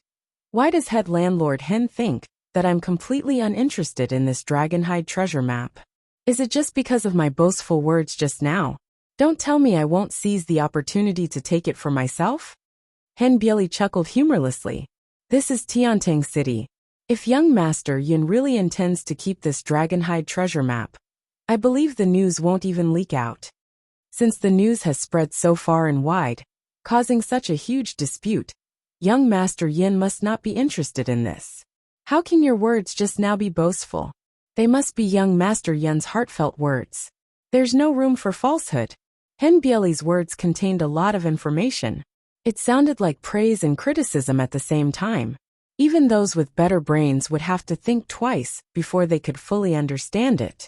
Yin Yang could only smile bitterly. If that's the case, should I express my gratitude for head landlord Hen's trust? Hen Bieli smiled bleakly and said faintly, how can a person at the end of his rope dare accept young Master Yin's thanks? His gaze froze as he hollered, catch young Master Yin. With a flick of his hand, the dragonhide treasure map that had been the center of attention flew up. Everyone could not help but widen their eyes in unison, focusing on the moment. Many of them were secretly accumulating their strength, intending to leap up and snatch it. What a great opportunity this was. The assassin would forfeit, Yutong officials would not snatch it, and their own side would be watching. Wouldn't it be perfect if they snatched it and left? However, when they saw the chilling arrow light on the tens of thousands of deicide bows, everyone's heart skipped a beat, tacitly dismissing the idea. Yutong officials had said that they would not fight for it, but they were still eyeing it hungrily. The risk of making a move now was too great, so it was better to wait. Therefore, countless pairs of eyes were trained on Yin Yang, who was in the air. They wanted to see how Yin Yang would react next, whether he was truly chivalrous, courageous, righteous, and honorable. Hong Zhan and the other assassins watched as the dragonhide treasure map flew into the air. Pained expressions appeared on their faces, as if their hearts had been cut by a knife. This was no different from ruthlessly cutting their hearts with a knife. He had given away the rare treasure that he had gotten his hands on, and he could no longer participate in the fight for it. His life was so bleak that it couldn't be any worse. The map slowly rose into the air. Yin Yang stood where he was, not moving at all. The only change was that he had extended his hand slightly. That was all. Seeing this, everyone heaved a sigh of relief. It seemed that young Master Yin was really not interested in this. If he wanted it too, he wouldn't be so calm right now. No matter what, they had to descend to welcome them. One should not underestimate this slight movement, but what it represented was significant. No matter how calm or pretentious one was, seeing that the dragonhide treasure map fee was about to fall into their hands, they would not be able to stop themselves from welcoming it. Everyone was certain that even if Ling Xiaozui, Du Guchou, Mr. Nian, and the others were here, they would definitely make a move. This was an unprecedented temptation. This was a pie that was bigger than the sky. Getting it meant that they would have the path to heaven. In the face of this dragonhide treasure map, the so-called invincibility of the world was not even worth a mention. It was beneath his notice. What did this mean? However, Yin Yang did not. He even looked annoyed. It was not an act, but a genuine annoyance that came from the bottom of his heart. Under the watchful eyes of the crowd, the dragonhide treasure map seemed to have flown for a century before it finally landed in Yin Yang's hands. Picking it up with 2 fingers, Yin Yang sighed softly and said, "This is a good thing for those who want it, but to me, it's really just a source of trouble." Without waiting for the crowd to react, he suddenly flipped his wrist, and the dragonhide treasure map that he had just obtained flew away with a swoosh. He said faintly, "His Majesty is right. The martial world's matters should be left to the martial world. What belongs to the martial world should belong to the martial world. The martial world's divine item shall not fall into Yutong's hands. Take this treasure map. From now on, Don't cause trouble in Tiantang City anymore. The battle for Tiantang City's treasure map ends today. Any more martial artists who cause trouble in Tiantang City by force will not be pardoned. While he was speaking, the Dragonhide treasure map had already flown more than a few thousand feet away. Although it was only a split second, it was already filled with countless sword lights and saber auras. Instantly, the whole place was filled with blood, and the blood waves were monstrous. It had only been a split second, but thousands of people had leaped into the air to fight for the treasure. Hundreds of people died instantly. Countless saber light, sword energy, fist energy, and palm skills competed to shine in the air. The stalemate lasted for a moment. Suddenly, someone let out a wild roar and soared into the sky. Then, dozens of rays of light followed closely behind and chased after him. The countless Jianghu cultivators below also soared into the sky without hesitation and chased after him. It had only been a dozen breaths' time, but the land that was covered in blood, severed limbs, and corpses was now empty. Obviously, someone had snatched the Dragonhide treasure map and fled at once, while the people behind him gave chase, unwilling to give up. The east side of the city was no longer of any use. It became empty in an instant. The Dragonhide treasure map, a huge problem, had been tossed away by Yun Yang. However, in the eyes of many, it was equivalent to giving up a path to heaven. What a reckless waste of a treasure. Despite saying that he had given up, Hen Bieli's eyes were still locked on the Dragonhide treasure map. He watched as it left his hands, watched as it landed in Yun Yang's, watched as Yun Yang tossed it away, watched as the crowd fought for it, watched as they fled. After some time, he sucked in a deep breath and raised his head to tell Yun Yang, "Young Master Yun, Hen Bieli has never been convinced by anyone in his entire life. But today, at this very moment, I'm truly convinced." Yun Yang chuckled bitterly and said bluntly, "Head Hen, you're flattering me. Don't you know that I can't keep the treasure map? Even if I borrow Yutong's military might to intimidate and hold on to this map temporarily, what will happen in the future? I'll only bring endless trouble to myself, and even the whole of Yutong. I dare not stay. I dare not." Yun Yang said, "Especially under the circumstances today, I dare not stay." Hen Bieli thought about it and said, "Young master is wise. It's rare for you to be able to let go." Hong Zhan and the other 3 assassins, who were standing aside, looked like they had lost their parents when they heard him. Hen Bieli raised his head. "Young Master Yin, can we go now?" He did not ask Yun Xiaoyao or General Li. He only asked Yun Yang.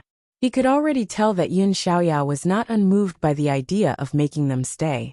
Yun Yang was the only one who insisted on letting them go. Yun Yang said, "General Li, please order the soldiers to put down their bows and clear a path."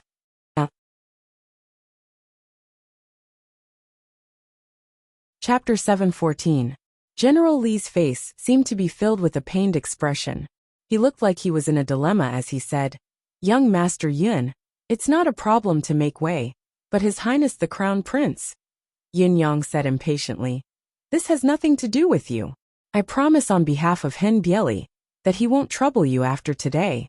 As for His Highness the Crown Prince, I'll give him an explanation as well. It still has nothing to do with you. Will that do?" He snorted and said, "As long as he dares to come looking for me." These words were extremely domineering. General Li still looked pained. He sighed and hesitated for a moment before he finally waved his hand. "Put down your bows. Make way." Hen Bieli let out a long howl and said eerily, "It's enough to put down your bows. I dare not walk the path that His Highness the Crown Prince has made way for." Before his words echoed in the air, he suddenly soared into the air and hollered, "Go!" Hong Zhan and the rest followed suit. The 5 of them soared into the air like 5 giant birds and made a sharp turn in the air, heading towards the south of the city. The 5 of them converged together. Everywhere they passed, they seemed like bolts of lightning, and they drew out long traces in the sky with shocking might. Who were Hen Bieli and the other 4? Not only were they top assassins, they were also top-notch cultivators. Although Yun Yang had only managed to buy them a moment of buffer time, their injuries were relatively limited. It was only their basic chi that had been depleted. With this gap, their basic chi was replenished. Although they could not recover to their peak combat power, it was not a problem for them to move at high speed. The voices of the 5 men came from afar in unison. Young Master Yin, the mountains are high and the rivers are long. We shall repay this kindness in the future. From today onwards, we shall not lay a finger on young Master Yin or your people. If you have any orders, the martial world will say so. We will die for them. Their voices were getting further and further away, but they were getting louder and louder. Eventually, they were like thunder, ringing in the sky above Tiantang City. At this point, there were no martial world people left in the city's east that had been reduced to ruins. General Li, who had been wearing a pained expression, and his subordinates met Yin Yang's gaze and wore meaningful smiles. The pained expressions were finally gone. Yin Yang's voice asked, "Is the person who arranged for you here well?" This was the last test. This time their cooperation was flawless, and it was also a test for that person. However, General Li was not someone Yin Yang was familiar with. General Li said, "Lord Wu asked us to send his regards on behalf of the young master if he asks." Yin Yang heaved a sigh of relief. He did not interact with Wu Ying for long. During this period of time, they did not meet, merely observing each other. However, Wu Ying's despondent attitude of wanting to do something at the very last moment was obvious. Apart from doing proper business, they were just a bunch of walking corpses. After considering for a long time, Yin Yang finally came to test the waters. Probing wasn't just probing for cooperation. There were other aspects as well. But so far, no other problems have arisen. Military headquarters. General Li came to the door of the deep and serene courtyard. "Lord Wu, this subordinate is here to report the completion of the mission." "Yes, my lord was right. It was indeed young Master Yin who instructed me to do something." "Yes. Greetings to young Master Yin, as per your orders." "Yes. Do you have any other orders, my lord?" "No. This subordinate will take his leave." "Yes." The conversation was extremely simple. It was as if Wu Ying only knew how to say one word, not a word more. In spite of this was how he usually behaved in the military headquarters. If it were not for his personal arrangement, he might not even have uttered a word. Inside, Wu Ying sat in front of the table as usual, carefully organizing the military's files and documents over the years. Beside him were a few booklets that had just been compiled. On Han Sanha, on Qiu Jianhan, on the destruction of the 9 supremes, on the dynasty, on the world's great generals, on generals and ministers, on the thesis, on the martial arts, on the imperial court and the martial world, on the difference between generals and marshals. There were also previous manuscripts and new ideas that Wu Ying had worked overtime during this period of time to tidy them up. The contents of these booklets could be said to be the essence of Wu Ying's lifetime of military knowledge and experience. He had dissected almost all the famous officials and ministers from the past to the present, with Wu Ying's personal understanding and comments included. All the classic battle strategies, and tactics were summarized without missing a single one. There was also the rise and fall of all the empires in Tianxian continent for the past 1,000 years, summarizing them all, pointing to the crucial points and writing down the pros and cons. When I die, these can be of some use to you, Tong. Consider it the last bit of effort that I can do as the manager of the Board of War. Wu Ying murmured to himself. No, perhaps before I die, I should personally find a few suitable successors. If my efforts are left on the shelf, it'll be meaningless. The end of my journey has been revealed. I don't have much time left. If I continue to sit here, it'll only be a waste of time. There's no benefit to it. Why don't I go to the military camp to select bottom-level officers in a few days' time and train them myself? Only I understand what I've written best after all. I might as well go to the academy and see if I can find a few fated students to pass down what I've learned. I can even find a few successors for old Bai's life's work. Wu Ying, who was lost in his thoughts, was lost for a moment. When he snapped back to reality, he could not help looking at the table with a bitter smile. It was the booklet he had just written, the last volume that he had yet to finish. On how Yutong will unite the world. I probably won't be able to see the unification of the world. No matter what, the governance after the world is united will require more talents. I should indeed take in more disciples during my last moments and train some useful talents for Yutong. According to the current state of the continent and the recent changes, Lord Supreme Cloud has dealt with the imperial court, the martial world, the assassins, the sects, the royalty, and many other troubles. I believe that the war of unification will definitely start within the next 3 to 5 years. Therefore, there won't be much time left for me. I have to find the talents that I need as soon as possible. Otherwise, I'll have to manage the various parties once the war starts. Where will I find the time to train them? If I have someone to assist me in these matters, perhaps the efficiency can be greatly increased. My future thoughts can't be entirely placed on the board of war. For Yutong's future, I have to change. Wu Ying stood up and relayed his orders. Send a few invitations out for me. A few invitations. It was easy to say, but everyone who saw the names of the people invited to attend the meeting couldn't help but feel a jolt in their hearts. The weight of these invitations was simply immeasurable. It was truly earth-shattering. Fang Qingtian, Qiu Jianhan, Leng Douyin, Tai Zheng, Old Mistress Shengguan. The 5 people who had been invited to the meeting were almost the empire of Yutong's pillars. Including Wu Ying, they had captured all of Yutong's military forces in one fell swoop. On the surface, in the dark, in fact, and even the spiritual leaders, without missing a single one. Wu Ying gripped the last invitation and finally chuckled bitterly. Do I still have the face to see him? He tossed the invitation into the fire. Cloud. There was only one word on the invitation, but it had already disappeared in the flames.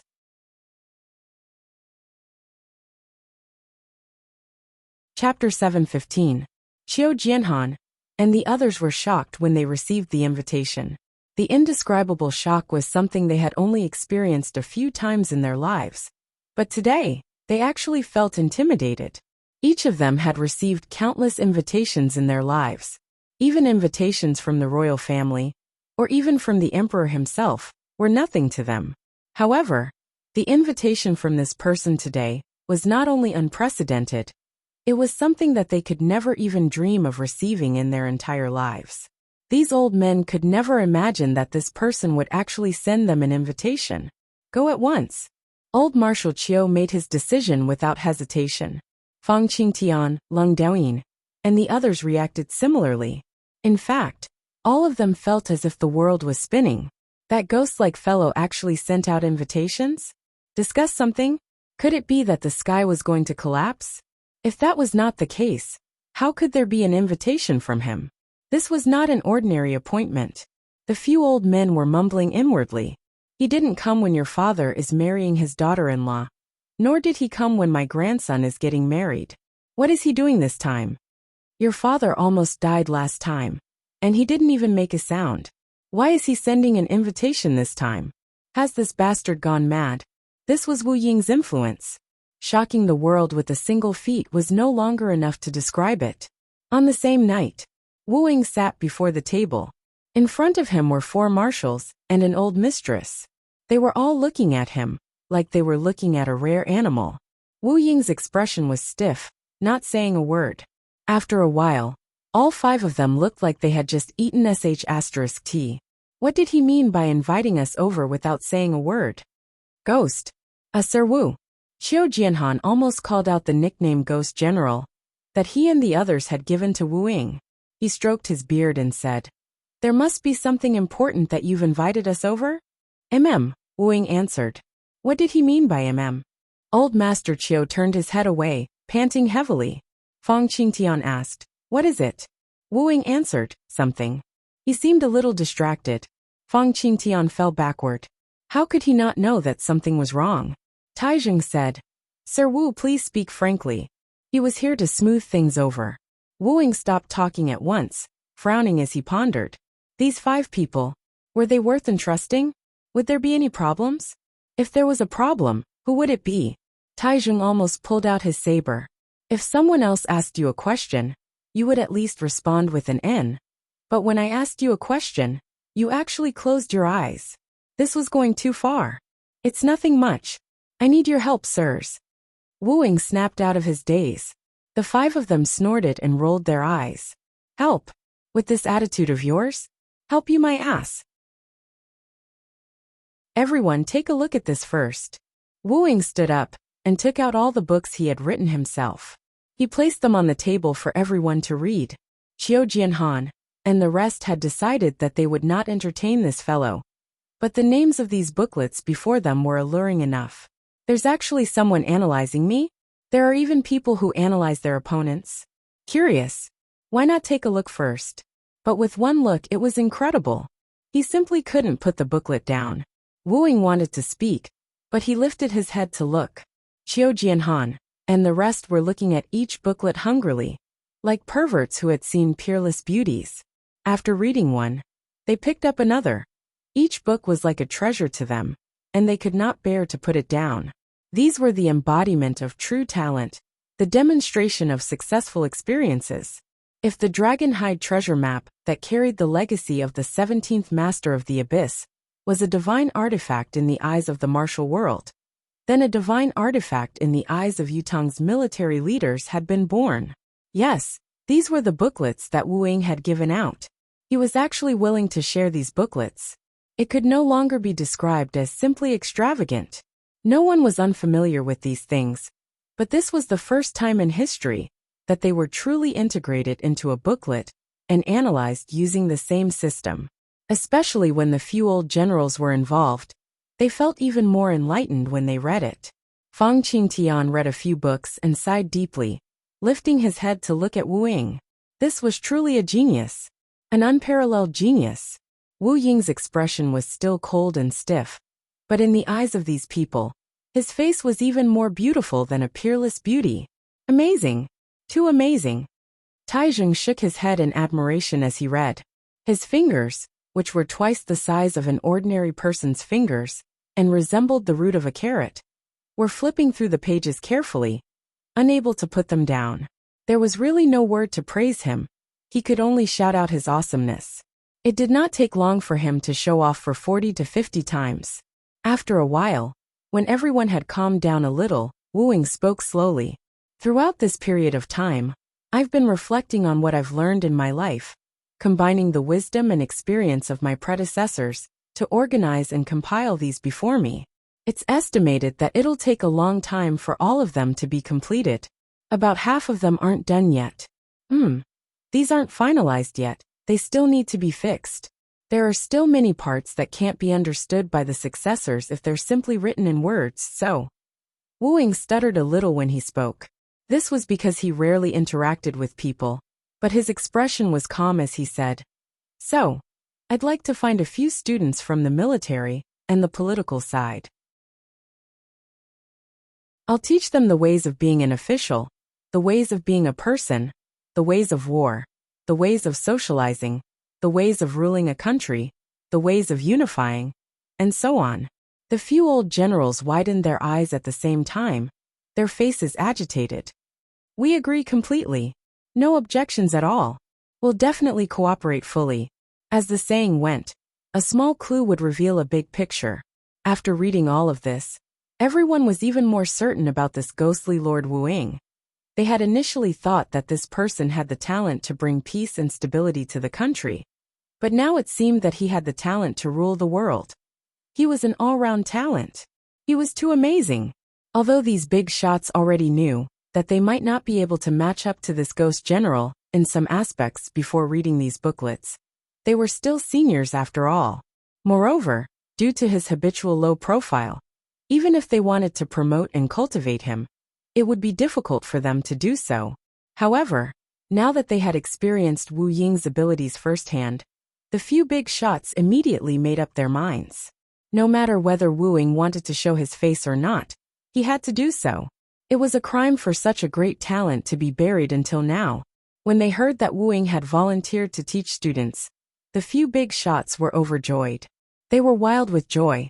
As for whether Wu Ying was boasting, or if he was being too arrogant, saying that he would teach them everything he knew, the big shots did not question him at all. The contents of the books that Wu Ying had given them were already of sufficient weight. There was no way they would question him further. The only thing they needed to do was to support him, to give him their full support. Wu Ying lifted his eyelids and said, "Regarding my students, I have some strict requirements. I'll only teach them if they meet those requirements. Firstly, their family background must be clean. Secondly, their character must be passable. Thirdly, there were more than a dozen requirements in total. However, Qiu Jianhan and the others had agreed without hesitation. There was not a single word of objection, not even the slightest hesitation. It was Fang Qingtian who interrupted hesitantly. Can the children of our families participate in the selection? Wu Ying answered. Even the children of gangsters can participate. Fang Qingtian could not help coughing, feeling an urge to fight. Isn't the way you agreed a little too offensive? Qiu Jianhan and Leng Douyin burst out laughing. Old Mistress Shangguan was enthusiastic as well. Our Shangguan. Wu Ying cut her off. The teachers of your children are better than me. The corners of old Mistress Shangguan's lips twitched. Well, I really can't tell. Wu Ying then added, I dare not snatch his disciple. Old Mistress Shangguan was stunned. Qiu Jianhan was taken aback as well. Among these people, Qiu Jianhan knew about them, but Wu Ying's words carried a deeper meaning. Yesterday's WeChat winner was commoner. This name made me dazed for a moment. Actually, none of us were ordinary people. Who can transcend? Eating, drinking, defecating day after day, big and small. Sigh. That you're tuning in to the Li Mei's Sword of Destiny YouTube channel. We're so grateful for your support. And don't forget to subscribe to join us on this incredible journey through captivating stories. Your generosity through donations truly makes a world of difference, as it's the primary source of revenue that allows me to expand and enhance this channel for you. Thank you from the bottom of my heart for being a part of this adventure.